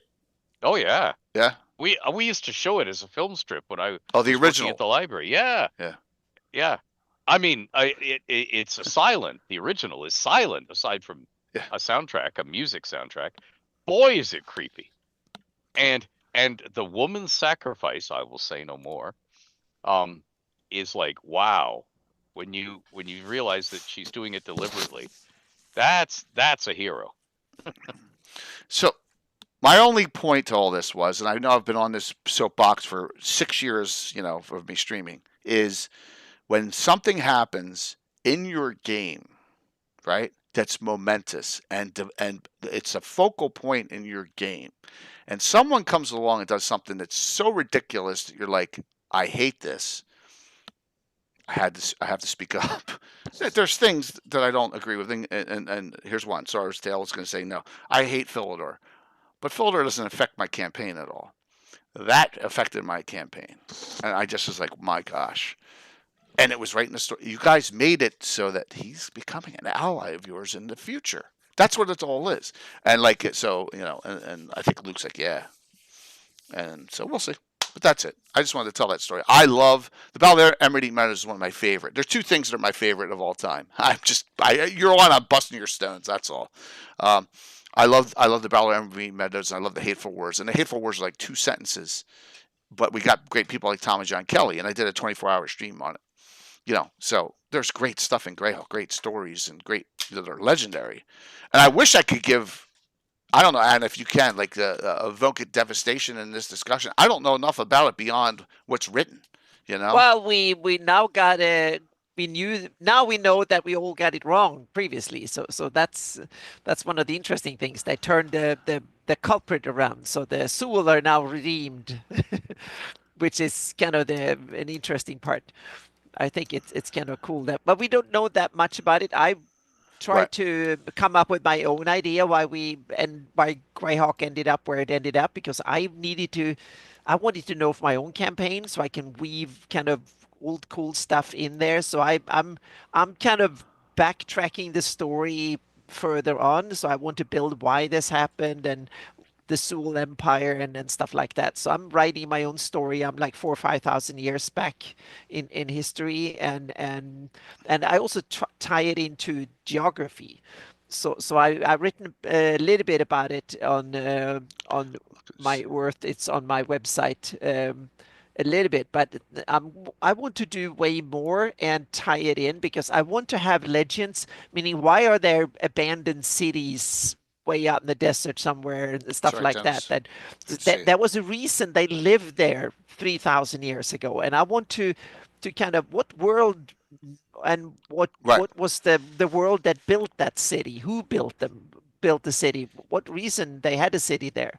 It might be that the city is 8,000 years old and the sea level was 600 feet higher back then. So that was a port city back then. And then the sea descended away, and all of a sudden it's now 500 miles from the ocean and is out in the desert somewhere. And I mean, you can have cool stuff like that. Similar things have happened on Earth too. So, and meaning we have our history on Earth is about 12,000 years from Göbekli Tepe in Turkey, another of the ancient history that we know of. Exactly, that we know of. Yes, yeah, and but that's all we can talk about. Or we can speculate, but what we can kind of analyze is what we know of. Yeah. And so in a fantasy world, you can easily stretch that longer. Meaning that's only 15 generation of elves and 9 generation of dragons, or something like that. So true, very true. So that might almost be at least, meaning you can sense that dragon culture might have living memory for dragons might be almost 2,000-3,000 years. back. If it's only like they've heard from dragons talking about it when they were alive, so to speak, when they were hatchlings, and that was 800 years ago, and they heard from dragons who were 1,000 years old then. So a dragon's living memory can stretch like back 2 millennia. And that also means that insults that happened 1,200 years ago might be very, very important in dragon world, so to speak, and stuff. So and elves, depending on how long lived you have them, but you can at least have living memory being half a millennia, like 400 or 500 years, easy. That's a great question. All right, Yeah. so Ed, what's in your writings? Because I know there's barely any long-lived elves in Greyhawk in any published source. We've tried to find them, and like the most is like 600 years. Do you have like an elf that's been alive for 1,500 years, or what's the lifespan of the longest living elves in Forgotten Realms? We do have some really old ones, and by and large, they have not come to human notice because they don't want to. They're out of writing. They want to avoid. But the coronal, the Eltergrim and so on, lasted for a long time. But we were seeing sort of the end of many of them because they were laying down their lives or either deliberately in heroic defenses, last-ditch defenses, or unintended. They were getting killed when humans came storming through and did stuff. But we also had long-lived elves who deliberately became Baelnorn, became the guardian liches of their family tombs. Like they voluntarily entered lichdom, awake and aware through all of it. So they have memories that stretch back unbroken. So they are now undead, but they didn't turn to evil and so on. They deliberately said, no, I will guard my family's tomb. And in order to do it, I have to stick around. So in order to do that, blah, blah, blah, blah, blah, which means some of them may be a little on the xenophobic side, but that doesn't mean that they are bereft of their senses or insane. And it doesn't mean that they're going to say black is white and white is black just to suit my argument. So, I mean, there are some of them who will say, I don't like humans, but we're stuck with them and they can outbreed us. So let's learn to live with them, sort of thing. Yeah. Right. But they're also gullible and deceivable and corruptible and all that. But what that means is when they speak of past events, they're not mistaken. They're not spinning them. They're not lying outright. They're telling the truth. So when they, as they see it, so they do have a race memory, a recorded memory that goes back a very long way. Yeah. Okay. Good. All right. It's just I've always tried to figure out, and I know Nat is saying there's only a few generations. Well, it depends on as Sam says, he thinks it should be 175, 200 years. Well,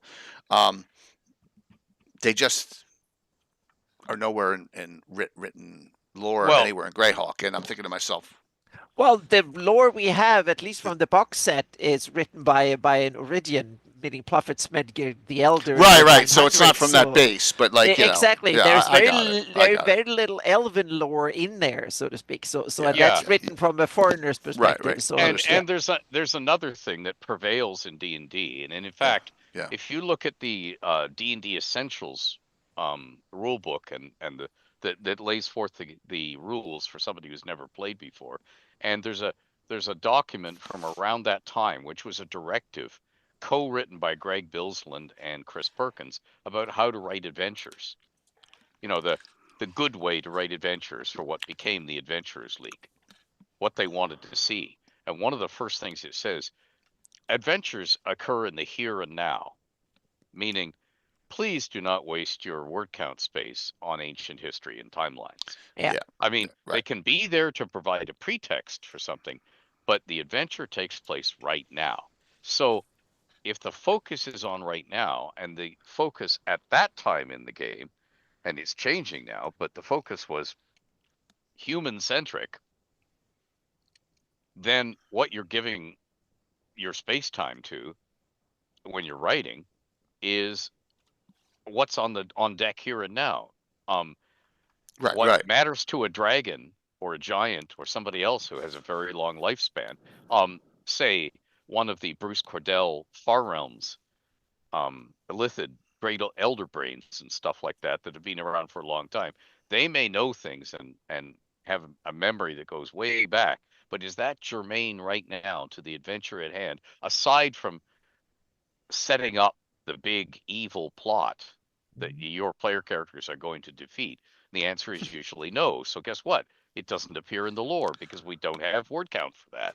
Yep. That's why we miss all that stuff. Well, and that's what I really like about Greyhawk is that, when you're a DM, I always do the here and now for all my adventures. But there's subplots and there's long-term plot arcs, but it's in the here and now. It's not like what I'm doing here is affecting what's happening in the Great Kingdom. It's not on that scale because I don't want it to be on that scale. Because what happens when you, like I said, what happens when you kill all the gods, or what happens when you become them yourself? The game's over, and that's just not. Life's not over. You know what I mean? Life's over when That's why Wrath of the Immortals in the original D&D is you are now a god. Good. Start all over as a first level character. Right. Do it again. Right. And I think this is me proselytizing again, but that's why I don't like the modern day adventure path. First of all, it's not a campaign; it's an adventure path. But once you're done, you throw those characters away and you start over. And I think that's a waste. I think that's a true waste. Those characters should be embedded in a full campaign setting. Well, okay. One of the things and I talked about this with Gary and with Len at one point, and it was like, when is it appropriate to have your characters have children to take over so that you can retire the main character so you can leave your mark? Because, at any time your character could be off for good or turned into something horrible forever. So at what point in the campaign is it a good level? And of course, the answer was whatever works at your campaign in your table. Right. But they were talking about this and thinking about this, about, you should retire your characters, have children, and let them go adventuring. Go out and see the world, Sonny. It's time to make your mark. And there's actually a very touching movie out there, Secondhand Lions. Where the old codgers raise the kid because, the kid's real mother doesn't want to be a mother. And they get saddled with this young kid and they tell him all these stories that he thinks are tall tales until they're dead and he's at the funeral, and then it was all real. Wow. But it was like what lessons do you pass on? What mark do you leave in the world? So we're immediately moving our campaigns from, hey, let's kill something tonight. It's Saturday night and I want to kill something. I had a lousy week at work, to what mark do we want to leave in the world? How do we want to change the world? Make it better. What do we want to do? Right. And that changes the game markedly. Yeah, but that is really cool when you reach that level and you start that's when your campaign deepens, so to speak.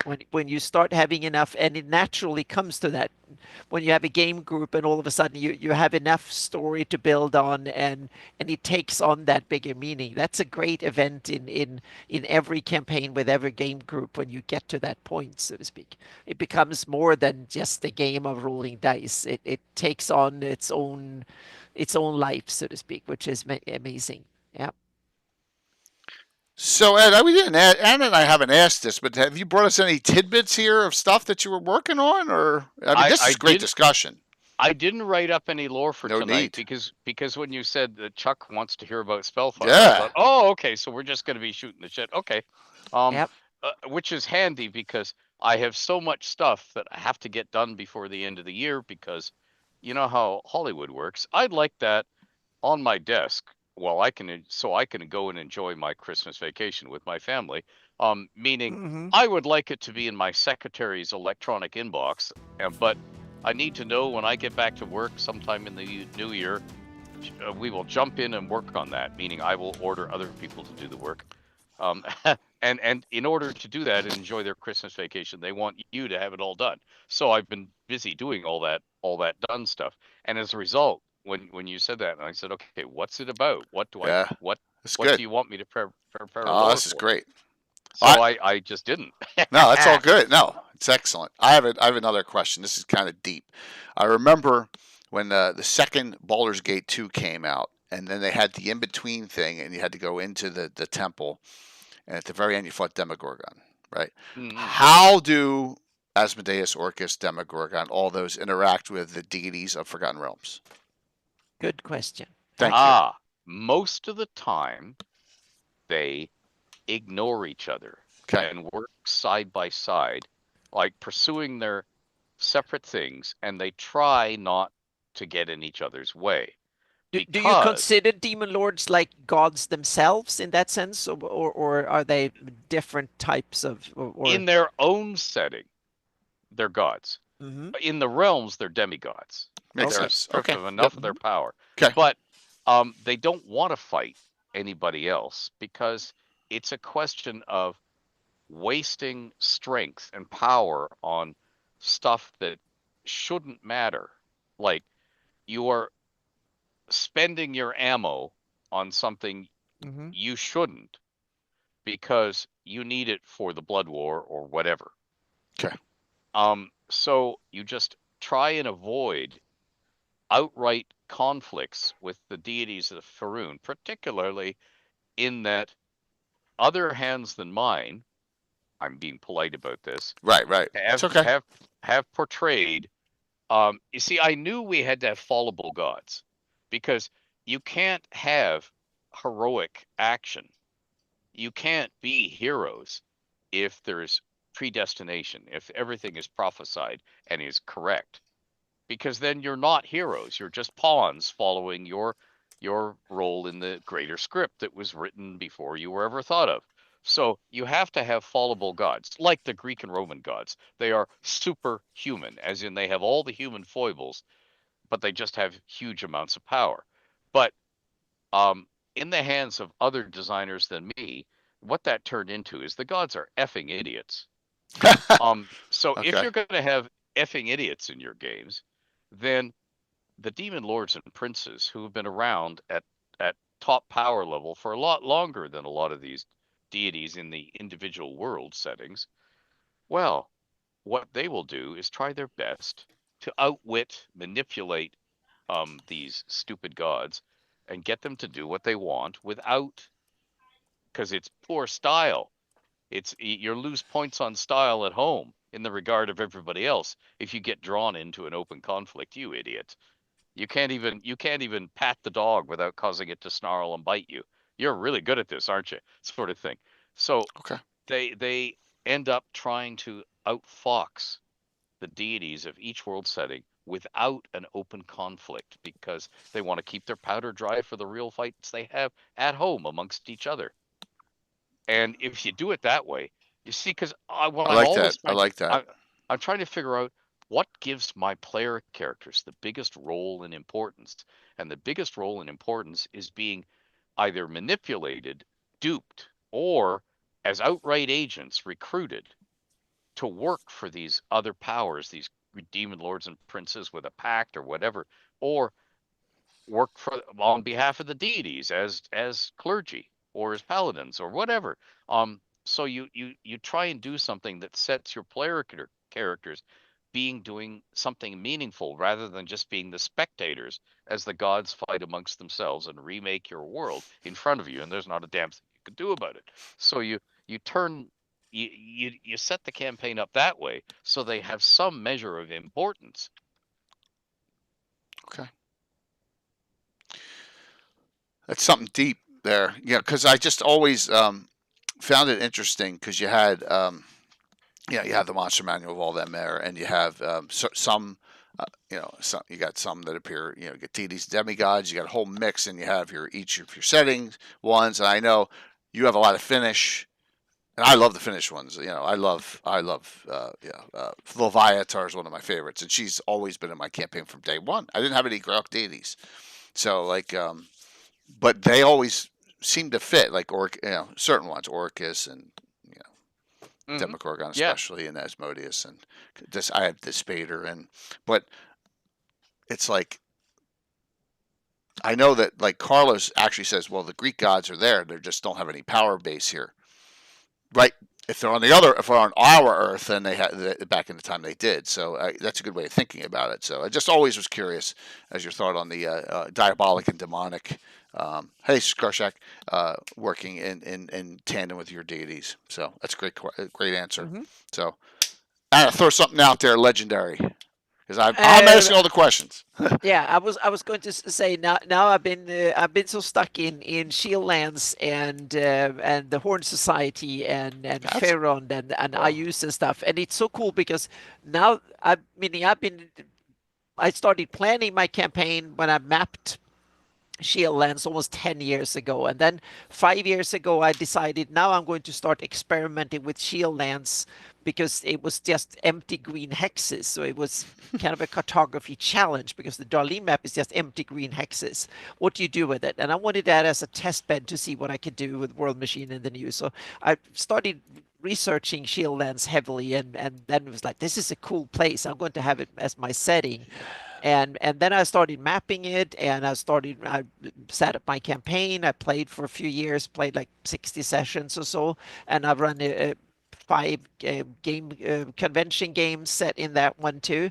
And now we are developing the Melf guidebook set in that area, and so now I had to think about the Horn Society IUs and the Shieldlands way more than I ever thought. And I must say that I had an awesome conversation with Les. I'm not going to go into detail because I don't want to spill the beans, but me and Les had a wonderful conversation about 2 hours or so when we went through our versions of the history of the Horn Society IUs and the Shieldlands and Bandit Kingdoms and stuff.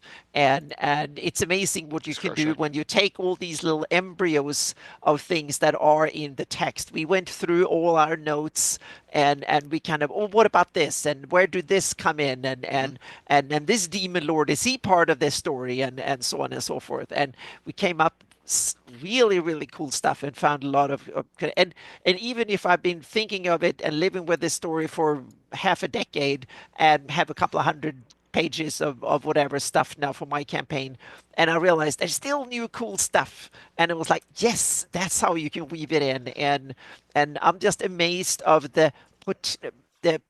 I would say how potent these material is, what cool stuff you can do with it, how much you can weave and how deep you can go. And these rabbit holes can be fantastic fun for your games. So hopefully that will spill over into that product. I will have some new, and I can take some of this that have come out of my campaign, and I haven't talked about them before, but I'm going to now because they're going to be statted up soon and come for my patrons and everybody, and that is one of the Horn Society monsters, and that's the Janser hog, and it was basically wild boar that was captured and used. That was one of the few industries that was in the town of Janser. And I'm not really sure who came up with Janser, but it was something that was written up by Carl Sargent or someone like that. Spell a little name somewhere. And so that was a town on the borderline, and so my idea for one of the industries to have was to capture wild boar and breed them and get the meat and then sell it and live off it, so to speak. But then you have the area is so tainted with evil and and various other things. So these pigs, they can have a tendency of becoming more fearsome than the regular ones. So they are domesticated wild boar that becomes takes on a life for itself. So they call them the Janser hogs. And so they're the regular ones there, and that's why you need to be probably a warrior or fighter of some renown just to tend to them because they are tough. But they give an awesome meat, and they breed and they eat almost anything. They're omnivores, so you can feed them whatever, and they will eat it. So they are very, very good to have in that sense. But there's also the feral one, the ones that get away. They breed out there. They get even more fearsome. So that's one of the monsters that I'm going to stat up and have. Yeah. You know, that sounds a little what do you call it? Anthony Hopkins, Yeah. where the guy's breeding the pigs. Yeah. That's disturbing, Anna. Yep. So I had the goats, and I realized I needed a companion to them, so to speak. Oh my gosh! So the Janser hogs, and they also go under the name horned hogs, but that's kind of yeah. And Ed has given us a monster too, which I'm not discussing. It's under an NDA. Yep. I get to say that. Oh wow! There you go. No, it's not under an NDA. It's cool. Yes. So we're going to implement a bunch of things. It's going well. Yeah. I mean, it's going well. So excellent. Yeah, Excellent. Yeah, getting things rolling here. So, all right. What another? Give us another focal point, like that you that's poignant to you in your setting. How about that? Not what someone else has done, but what you found poignant. For me? Yeah, for you in your setting. Okay, I think the poignant things are when you have societies of wizards for whatever reason. You know, the Zentrum, the Red Wizards, they may all have different reasons for existing and different hierarchies. And they are chasing the magic of yesteryear.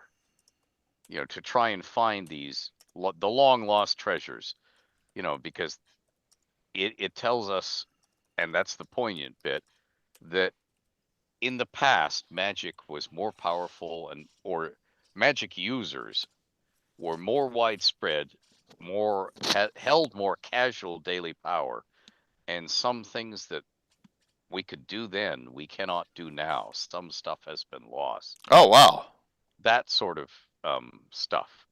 And that's the poignant bit in it, because, and then your adventurers become in effect archaeologists in a small way, and they also become targets, because as Chandrel found when she had the spellfire, suddenly everybody literally wants a piece of you. Well, you said something that is poignant in relations to your character, my campaign. You're kind of archaeologists in my game recently. A lot of stuff searching for lost tunnels, lost treasures, lost tombs. So yeah, you have been. Yeah. Except when you got to clear out a bunch of demons in a recent keep that we did last time. So yeah. So you're saying we're basically building inspectors evicting squatters that shouldn't be there. Yes, which is always good, right? It's always So, but no, that's so. Look at Joe Block's new AD&D classes.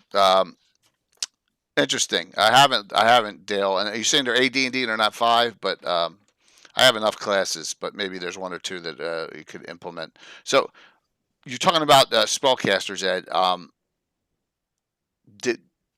Did you jump on any of the 2nd edition ones, or was that at that point it was out of your hand? You're like, I'm just not even touching this. You know, like you have a lot of wizards, like a lot of the Harpers are mages or whatever. Are there special? I don't remember seeing many specialties, wizards or elementalists or wild mages. Did they filter in a bit? Now you had the Incantatrix, which was your own doing, which is really cool. I don't know. So tell us the background on that, because that is a really cool. Yeah. How did that come about? Okay. So let me see if I can find the article. Reason you see only a few things is I was wearing my other hat. By then I was a dragon editor. Okay. And I was writing stuff for Dragon, and new classes for the game. Dragon 90 is an inexhaustibly, we always want some, but we don't want too many of them too fast. We can only publish a few, and so you don't want to shotgun it. Yeah. Yeah, and a lot of my classes were major. Major use of magic was a very small bit of them, like the smith. Might be able to use magic to imbue weapons with stuff, but doesn't go around hurling spells at you when you interrupt him at his forge. But the Incantatrix was okay. I want a bugger character, a character who will screw up magic users who have become used to throwing their weight around because they are surrounded by a strong enough party that they aren't the usual, I have 4 hit points. Please don't push me over, I'll die. Right, right. So they have and they start behaving like they rule the world, and maybe in some ways they do. So then you run into this one character in the dungeon or on the street, and you do your muscle her around thing because you're a favorite magic user, and da da da da, and she mops the floor with you because her spells are set up specifically to take care of and foil magic users. Yeah. Or enhance them, like this Maladormer has a reverse Emperor Dormer. Oh yeah, yeah, which is really cool. So, funny story that my Incantatrix NPC in the Vespi Forest, her name's Florentia. She became my best character in World of Warcraft. Same name, but she's more of a warlock in there. But yeah, but like I love the ideas. It's just we never got one up high enough to spell steal. Because that is a super high level. So she was more of an enhancer or a de-enhancer of spellcasters, which I thought was a really cool idea. So yeah, I wanted to have something because back then some people were playing the game just as it's an endless dungeon call, and who do you meet this time? And I needed to have some interesting opponents for games like that. Meaning Kim saying, yeah, I'll publish that. You write that up, I'll publish it. Okay, fine. Because I was doing 2 things for Dragon. And the reason I became a contributing editor, the reason Kim hired me is, he could treat me like a journalist. Thanks, Ed, Bob. I need something on this topic, and I need it in 5 minutes to make this issue's deadline. As opposed to everybody else who was writing stuff for him that came in over the transom, which was their bright idea, but it might not fit what Dragon needed to publish that issue or whatever. So one of the things he asked me for is, if you got any like cool player, screw up the PC's NPC. Yeah, no problem. Here you go. And I got to write something that I thought was cool and put it on the page. And that's where the Incantatrix comes from. It was like, okay, let's give you something unexpected. Were any of these converted into any of your writings or stories after this? Oh yeah, they were all put in the fictional stories. Okay. One of the things was show them to us for real. Show them to us in the realms. So whether or not it got published in anything to do with TSR or D&D or not, the writing exercise was always there to give them, to take them out for a spin. Ed, now I'm kind of curious. When you have so many characters and so many histories to juggle and stuff, how do you keep track of who died and who's born and what's so you don't contradict yourself in a previous story, and how much do you meaning to keep up with all the lore that is being published stuff when you have to insert in? Do you get like, here are the marching orders and X, Y, and Z needs to do this in order to fit in the story? Yeah. You don't. Okay. You're just insane. No. Okay, that's the flippant answer. The real answer is, I have fans who have become dear friends, Eric Boyd and George Krashos, to name 2 of them, who make an entire career of explaining away inconsistencies in published products. And asking me, hey Ed, we're gonna write up this. What were your behind the scenes thoughts before we do it? And what do you think of this now that we've written it up? They'll send it to me first, and I will read it over and say, it's great. Cannon. Fire those cannon. Fire them again, because they're taking care of answering all of these weird questions for me. And so they will keep things straight for me. And that's the delight of it. Because they love the realms so much, they want the setting to have no contradictions. And they have discovered the hard way they cannot trust the copyright holder to avoid introducing contradictions. No, because they have business considerations to do and timelines to hold and budgets and stuff like that. So, yeah. Yeah. And there are times and products where it's quite clear that they just didn't even bother. Oh, I'm not reading all that old shit. I'll just make something new up. Yeah. And although that can lead to some great stuff because you aren't following the tried and true horizon, you are actually going somewhere different. It can also lead to some horrible inconsistencies. Yeah. And these guys came up with, they're delighted to spend a couple days noodling away on possible reasons this doesn't match that. The question for that is though, can you stop something from the powers that be when, like, Eric goes, this is fucked up? I have never had that power. The gentleman's agreement, and I'm putting that in quotes, right, because that's a phrase of its time, but the gentleman's agreement for the realms is anything I write is official and publish is official the moment I write it. And if they don't like it, they can contradict it in a future product, and then the most recent product wins. As in that becomes canon. But that was set up because I said, you have to tell me beforehand everything you're going to write about the realms, or I'm going to unintentionally but inevitably contradict you when I'm at a convention talking on a panel or whatever, because I won't know what you're not telling me about what you're about to publish.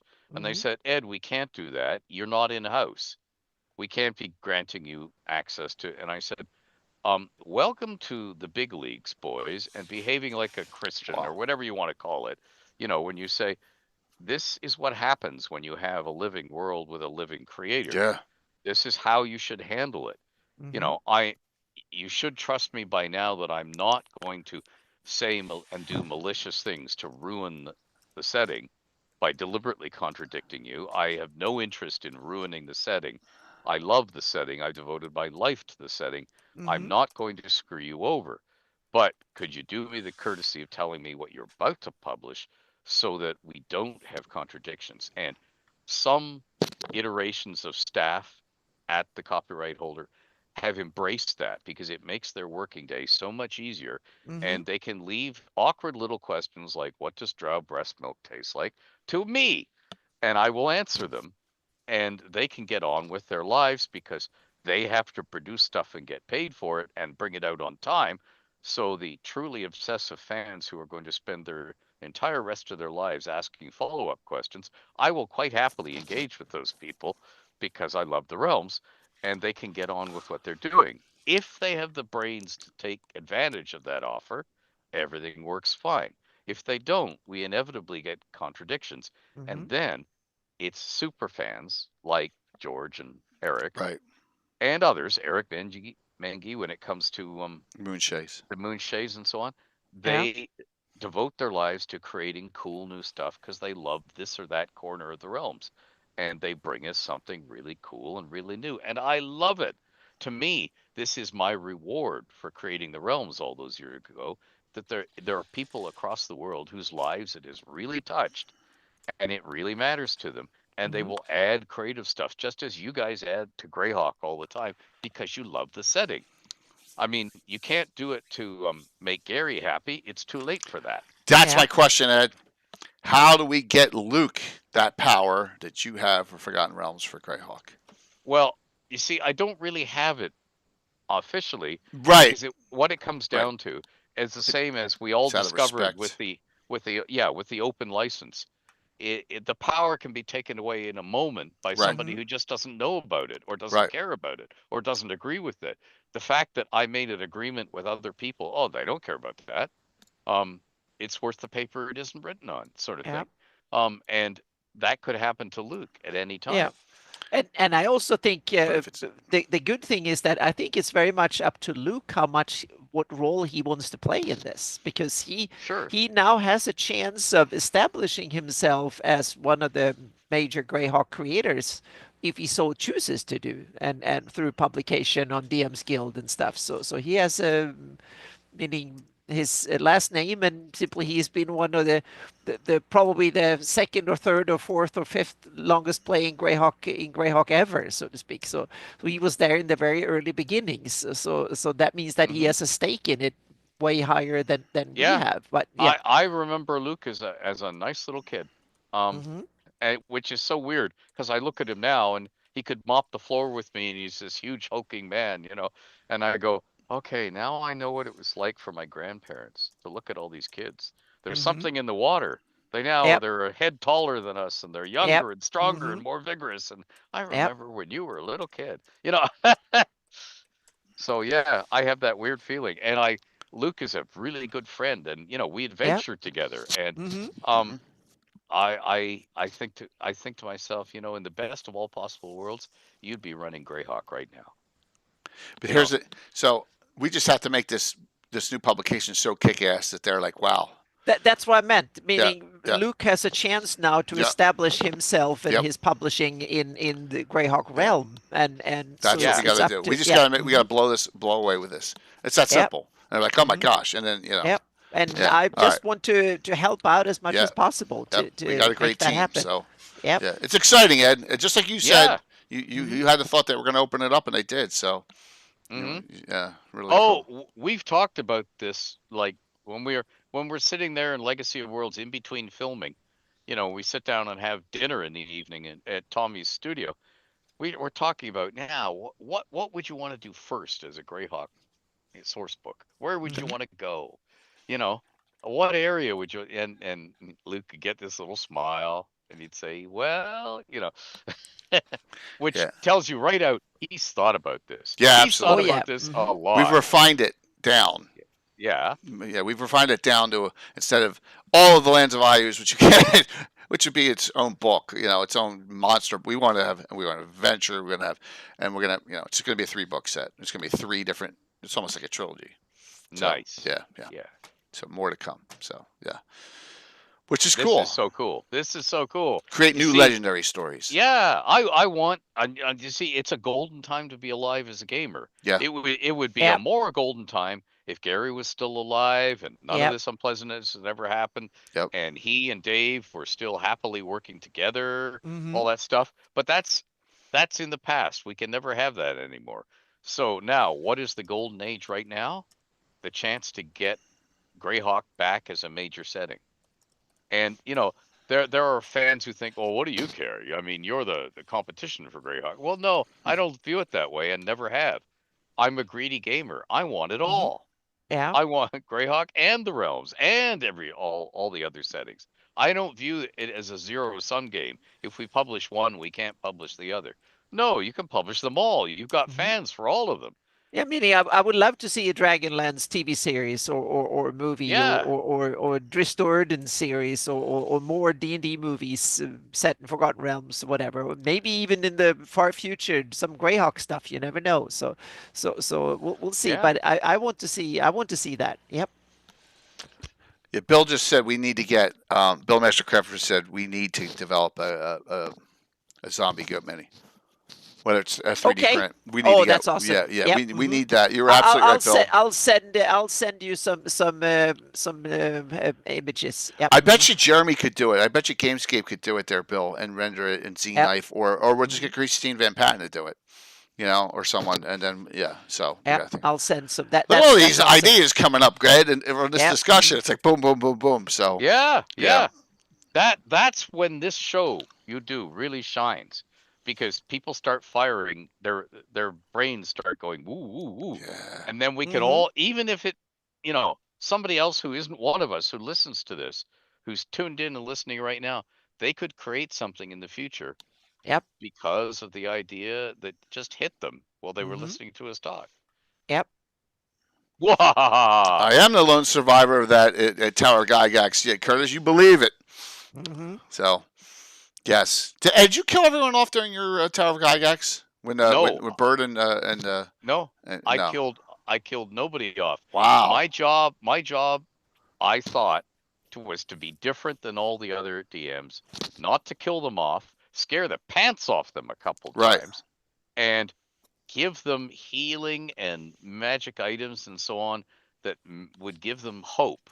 And then, of course, somebody else would kill them off after I'd done my DMing stint. And all these new cool things I gave them wouldn't help them in the slightest. Wahaha. Yeah, I thought I would have a very low kill rate, but I had 7 players in my first session, my first 2-hour session, and I killed 3 of them. And then the second one, I had 6 players, I think it was, and I killed 5 of them. So I, at least I wasn't the least lethal. I was up there somewhere. So yeah. Yeah. So my later session, yeah, all sorts of people died. But oh yeah, I just went whole hog and just went for it. I just piled stuff on until they were all gone except Jay, who was the cleric. Yeah. Of course, yeah. Oh, that's not the. Oh yeah, you were the cleric. You were in the front until the end. Yeah. Oh, there's Bill. Yeah. So.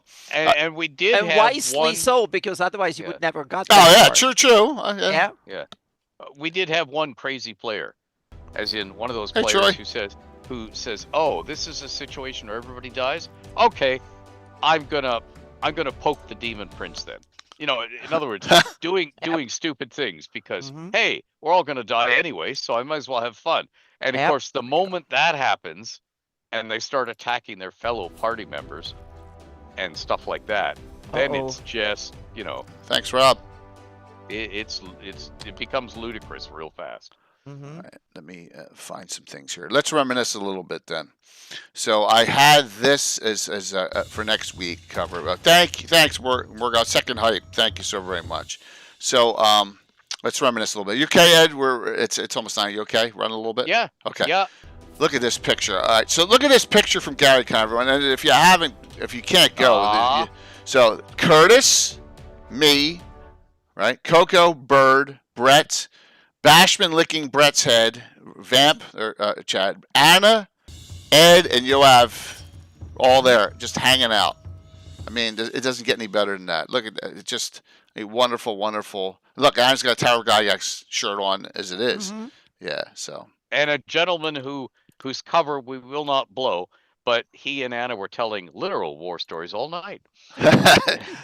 True. Absolutely.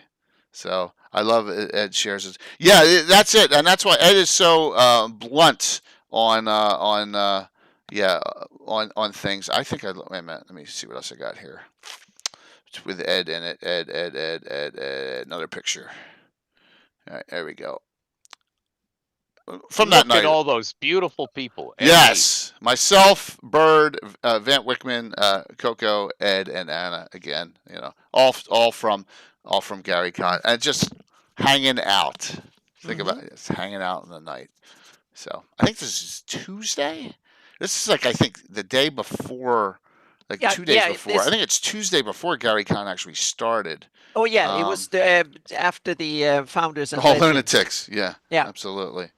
So let me see. Or Monday or something. Yep, we ran. That was after we ran those extra sessions of Tower Gaiax, right. I think. That's right. Yeah. Because we had Founders and Legends when we ran the scheduled ones, and then they wanted to fill in Monday, Tuesday before the real convention started, so to speak. Yeah, that one's a little blurry, but there you go. Another nice one from that evening here. I'm trying to see if I know I got Ed in one of my Tharsden hanging out. One of the Tharsden ones. Is it that one? I can't see. No, that's Todd. All right, that's Todd. So there's Rob, Phantom NJ right there, Curtis, Brett, Todd Stashwick, and myself. Yeah, Todd. Todd there. Let me just keep on popping these up here. I know there's one with Anna hanging out. Here's Anna, and Anna came over to watch in that one. There's Anna. I thought, Ed, you sat there and watched one of the days. I did. For a while, and I can't find it. And then there's this one, you, me, and Tony, who's happily engaged now, from doing. And notice the shirt. The shirt looks familiar, doesn't it? Yes, it does. Yeah, it's the Two Drink Minimum shirt. So over there, yeah, absolutely. What's up, Stronghold Tim? Tim was there too. And to prove that, yeah, there you go, Tim. There you go. Ta-da! Ta-da! So, do you have some of the people from D&D Company? I don't know what's D&D Company. Is that the Order of the Owl? Let me see what else I got. My favorite picture, is of course drinking with Todd. Drinking I didn't know Wisconsin old fashions were different than regular old fashions. Oh yeah. Mm-hmm. Yeah, so Sweeter. everyone was standing. Sweeter, much, sweet. All right. Oh, this one's a disturbing picture. Yeah. So Ed and Balfour doing something. What's this called again, Curtis? What? Hey, Gracias, thank you so very much. Thank you so very much. That's exorcism or something. Yeah, I don't know what that's called there. So yeah, but we got a lot of things going on. One more. Where is the group? Oh, here's the group, and Alex should be in this one. The group from the 2 Drink Minimum at Gary Con pick. The reason I'm showing this is next week is our year in review. So let me find that one. 2 Drink Minimum. I got so many freaking pictures here. Oh, where's Ed? Is this it?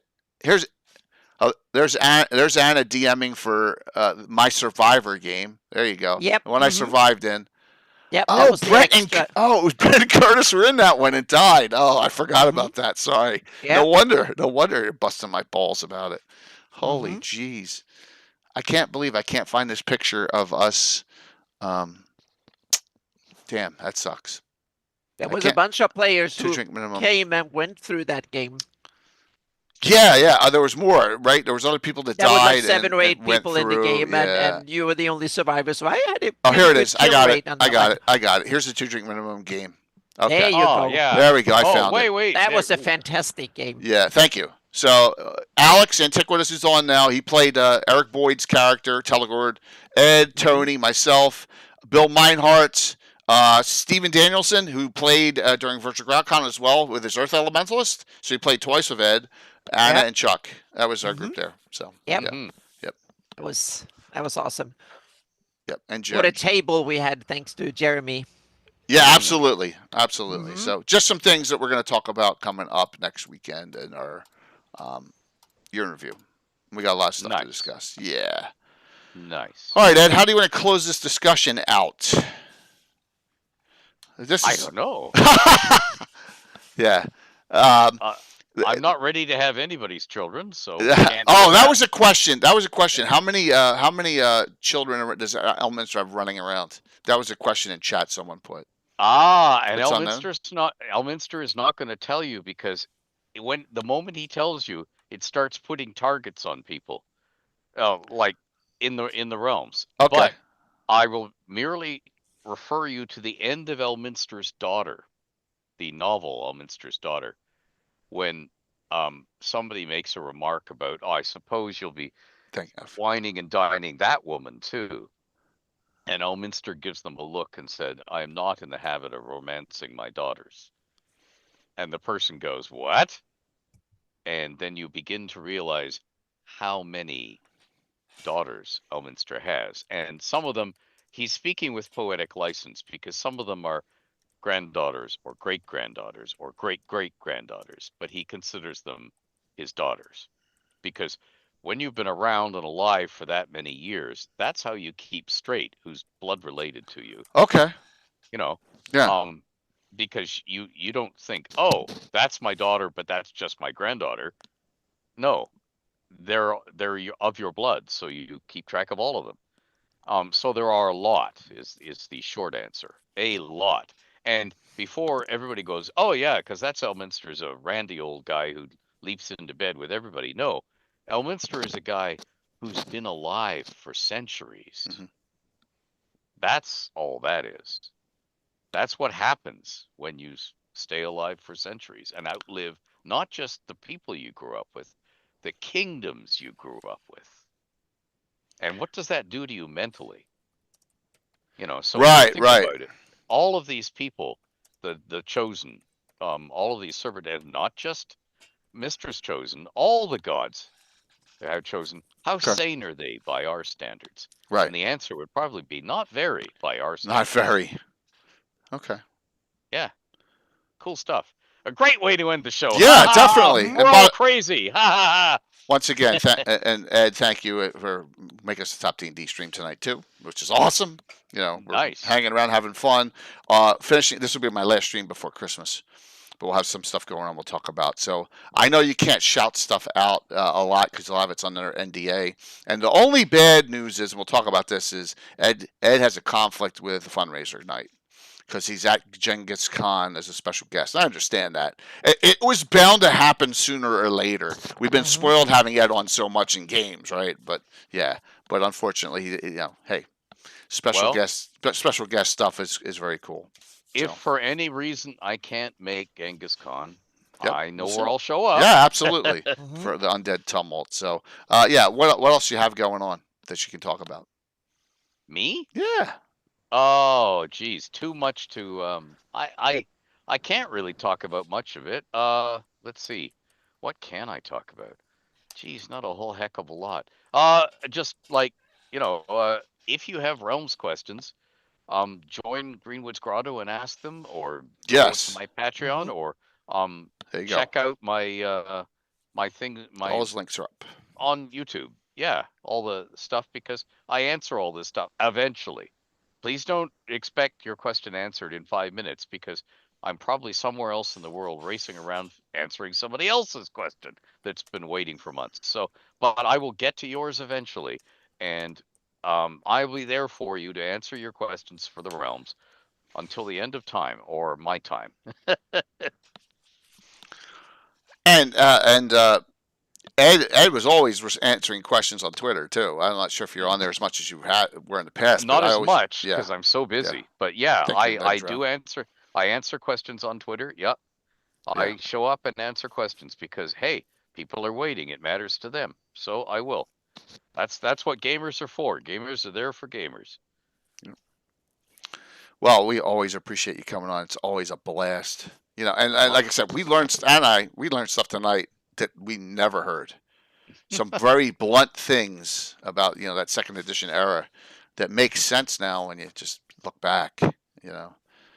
I could never understand why Bastion of Faith was not a Greyhawk product. Now I know why, as an example. So, an official one. But yeah, very, very cool. But we are here to preserve it and keep the faith and put some grit back into it, and that's what's so fun about this new project. That will be so cool. Yeah, because I'm a greedy gamer. I want it all. Yeah, I wanted all those levels of Castle Greyhawk that Gary kept promising us, but didn't have the time to do. And I feel his pain, because I know exactly what he says. I just don't have time, because he was trying to run this company, bring out the rule books that we're all waiting for. The new Dungeon Master's Guide, this, that. I mean, I get it. I really feel the man's pain. He had so hectic years doing it, and then he was ousted. So he went from this to this. So there were like two reasons. First, he had too much to do with running the company and writing it all, and then he was ousted. So yeah. Exactly. And we do plan on honoring Len, like having a little blurb about something Len did, something Jim did. So we're going to try and keep that going. So yeah. They were, whether you were their fans or not, they were there, and they played their part. And we shouldn't forget where we came from.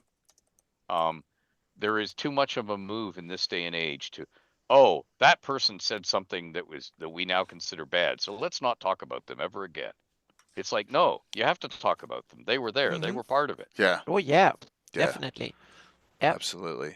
And that's what's so exciting about Luke being so hyped about this, because I think he wants to do it right by his father too. Of course. Yeah, and that's the thing. So, grit, Greyhawk grit.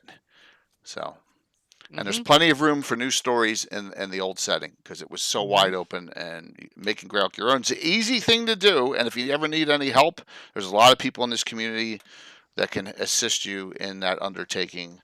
Myself, there's some, and here's a bunch of Discords I'm just shouting out right now. And let me shout out Anna's too here. I'm just popping up buttons there. There we go. Okay. So nice. Of course. Anna, what's up? It's all the work to wrap up all the things that needs to be done before the end of the year that I promised. So it's long days, so to speak, but it's a lot of fun. So the GIS maps. The first one hopefully comes out tomorrow, and these are the digital edition, the new edition of my Flanese maps. The 598 version will come first, and the 576 will come later. But so the first one out will be the Bitter North. They will be each of the regions will come out, and it will be the digital version of it. And I think it's the best edition map I've ever done of Greyhawk ever, so to speak. It's the same old stuff, but it looks better and is more polished, and it has a lot of cool features that were not on the original map. So this is kind of the start of the GIS era, and so I plan to before New Year's. My goal is to try and get all the regions out. That will hopefully I have one technical glitch that is annoying that delays each map because there's one damn data layer that doesn't export. So I have to, and it's typical cities. So I have to kind of do them manually for now until I've found out where the damn little niggly error is. But worst case scenario, it's a few more hours on each map to get it, but it can be done, so to speak. So once I figure out where the issue is, I have to delete it and redo it, and then I can export it out properly. But they will be, they look good, so to speak. I think they look really, really cool. So that brings up a more polished look, and they become even more real maps, so to speak. With you have longitude and latitude lines and stuff like that, so you can see where things are, and they have you can see the real true scale, and they also have an ortho projection, which means that they are area correct. So you can actually, the distance are equal across the map, which means that the shape of the land looks a little bit different. But this is what it will look like if you see it from space, so to speak. So I've chosen to use that projection because that makes them cool. So I'm going to start out in the Bitter North because there wasn't that much to begin with. And once I have this set up right, then I'll move on to cover the other regions as well. So this series of maps is intended for digital use, so not for printed use. So they're supposed to, so you can use them on a computer or a tablet or a phone or something like that. They will come in JPEG formats, and then there will be a series for print coming this spring as well, and a 576 series as well. Because once I have the data in there, now that is in, once I have the template set up, I can crank out new versions fairly quickly. It's setting up the template for each. So once I have the template now for the digital maps, I can crank them out. Then there will be different scales, or like scales for print for different size, and so that's coming later. And then I have some other cool stuff I want to do as well, some heraldry, some monsters, a little bit about rules, and some other stuff too that is halfway to 3/4 written. And also I want to have the looking back and looking forward post that I do every New Year, so to speak, thanking all my patrons for all the support, and look into next year. And there are going to be some changes next year because there have been changes in Greyhawk. We can now publish on the DM's Guild and stuff like that, so that I didn't know about at the beginning of this year. So that is changing. There's also a whole bunch of technical stuff changing, so I need to describe that too, because that also changes how I go about doing things, which is most of it for good. So yeah. Oh, thank you, Lenduron. Thank you so much. Yeah, I think my streams are boring as heck because all it's like watching paint dry, but it's showing the tediousness of this work a lot, so to speak. It takes a lot of hours. Yeah, it takes a lot of hours to do this stuff, so to speak. And then you have the research on top of it. But then I get to do fun stuff like heraldry and some other stuff. And also the hawk tails have gone. I've designed the skill system properly now too, so I'm writing that up, so that will be ready to go with that updated alpha version for Page. So there's 4 skills. The base skills are only 4, so I want to simplify the base game.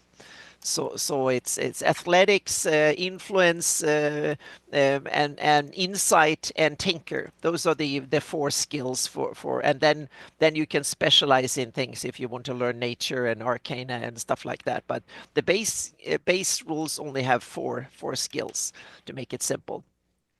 So that is the exactly. Yep. That's good, Norkir. That's a good idea. I should do an overview article for about hawktails and the design ideas and stuff that I have there too.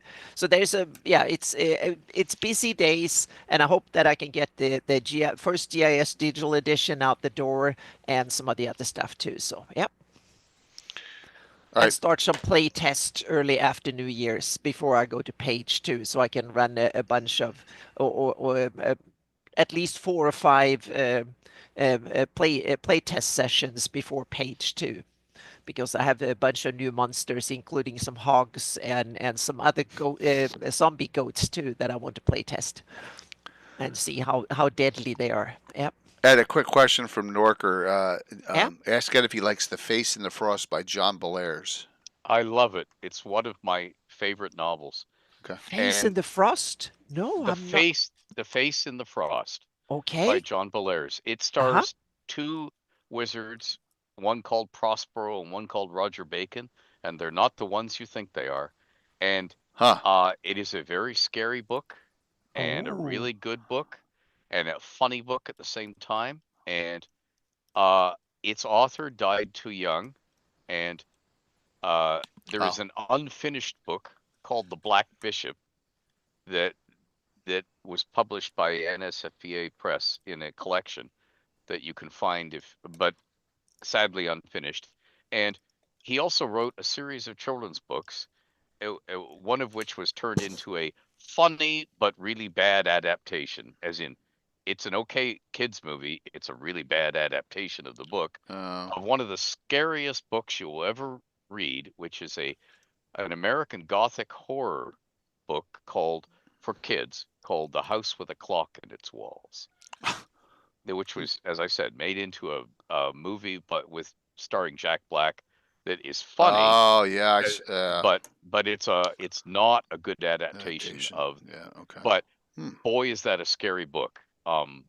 It's one of the scariest books you'll ever read without being. It's not gross out horror. It's not severed body parts.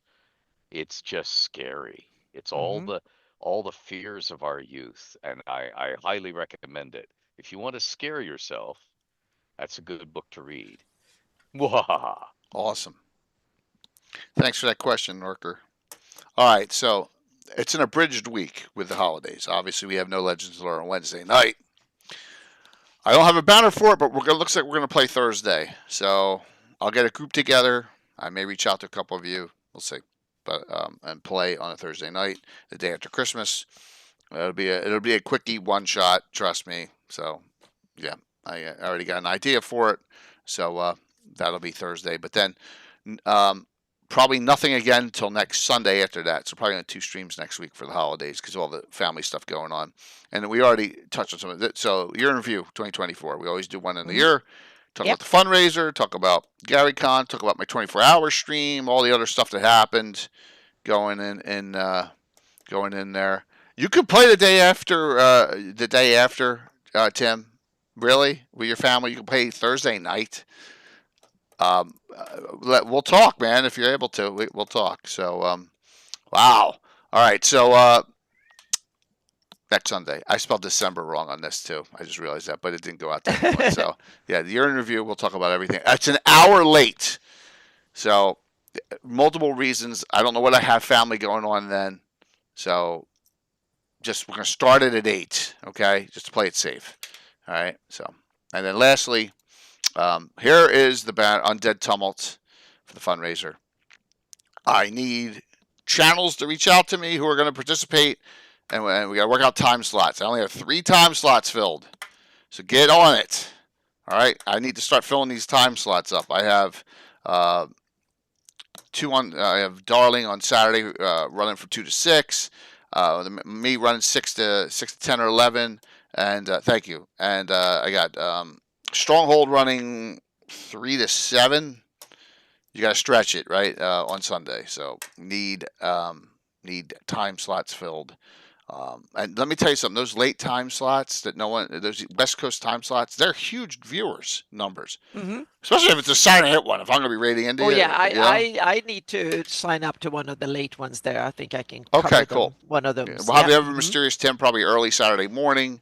He's got some family stuff, but I'll work that out. But look at that great background too that Anna's done on this one. So this is your chance to age everyone with ghosts or lich them to death, whatever you want as a DM. Mm-hmm. So yes, the Undead Tumult this year. So I always look up a synonym for a word I'm in, and I try and find one that's, this is cool. So it worked. So that's what's going on. Let's do the giveaways. First winner's going to get a $25 gift certificate to Troller Games as soon as Chuck gives me the actual codes, and then 2 15s. Okay? And then we're going to rate into Darling. And it's always a pleasure, and I hope you have a happy holidays and a Merry Christmas. Yeah, you too. And Anna, I can't wait to game together at Gary Cup. Oh yes, I'm so looking forward to that. Yep. Yeah, we're gonna have some fun. I gotta figure out, because Tony's not going now, so I gotta figure out if Eric Menge's in or not. And Darling's playing in the 2 Drink Minimum group this year, so so she's gonna be playing in that group. So that's a good thing. Tony. What's that? No, Tony. Well, no. I'll have to harass her from long distance. You can harass her and Jeremy both, right? Yeah, I have to tease them. Yeah. Yeah, absolutely. By the way, I believe Luke is in for the fundraiser event, so we got Luke Gygax playing in that slot as well. All right, here we go. Let's see who wins. All righty, first winner tonight is Travis C77. That is a brand spanking new name. Let's just see if Travis C is on. I'm already. Jeremy just said you're already doing that, Ed, which is perfect. Travis C77 is in chat, so you are a winner of a $25 gift certificate to Troller Games. So it's nice to see some new names in there. Travis C77. Yep. All right, Travis, whisper me, please. Here, I'm going to whisper you right now, and then we'll whisper back, and just so I have a spot, because here we go. I will get that code to you at probably. There, I just said hi to you. Probably tomorrow when Chuck gives it to me, because I'll harass him. He was on earlier, first hour, and he hasn't issued me the codes, but promise we always get them all out. Second winner for 2 15s. So next two are 15s. Next winner is Queldroma. You've been on a lot, Queldroma. Thank you very much. I'll get that out to you. Third winner, Chad Vamp Wickman. Awesome. Very cool. So, great discussion tonight. Thank you, Ed. Always a pleasure. Thank you. Thank you both. This was fun.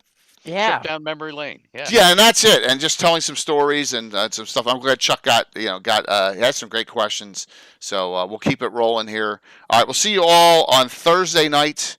And then probably Sunday night. I highly doubt I'll have a Saturday stream, but I'll reach out, and we'll see you all soon. Let's raid into Darling and enjoy what she's doing over there. Happy holidays, whatever you celebrate. Merry Christmas to you if you celebrate it, and see you all soon. Yep. Keep it rolling. It doesn't matter what you play, as long as you are a gamer. That's all that matters. See you soon. I'm gonna hit a wrong. Oh my god! I almost hit a wrong button. Oh boy! I almost, yes, I goofed it, as they say in 16 Candles. No, that was Pretty in Pink. You made yourself 38. Yeah, I goofed it. Yeah, let me set the stream manager up. Let's read into Darling. Go in with like a well over 100 here, which is going to be awesome. Put her up. She's at 36, so a lot of people are probably double watching, so let's see how many.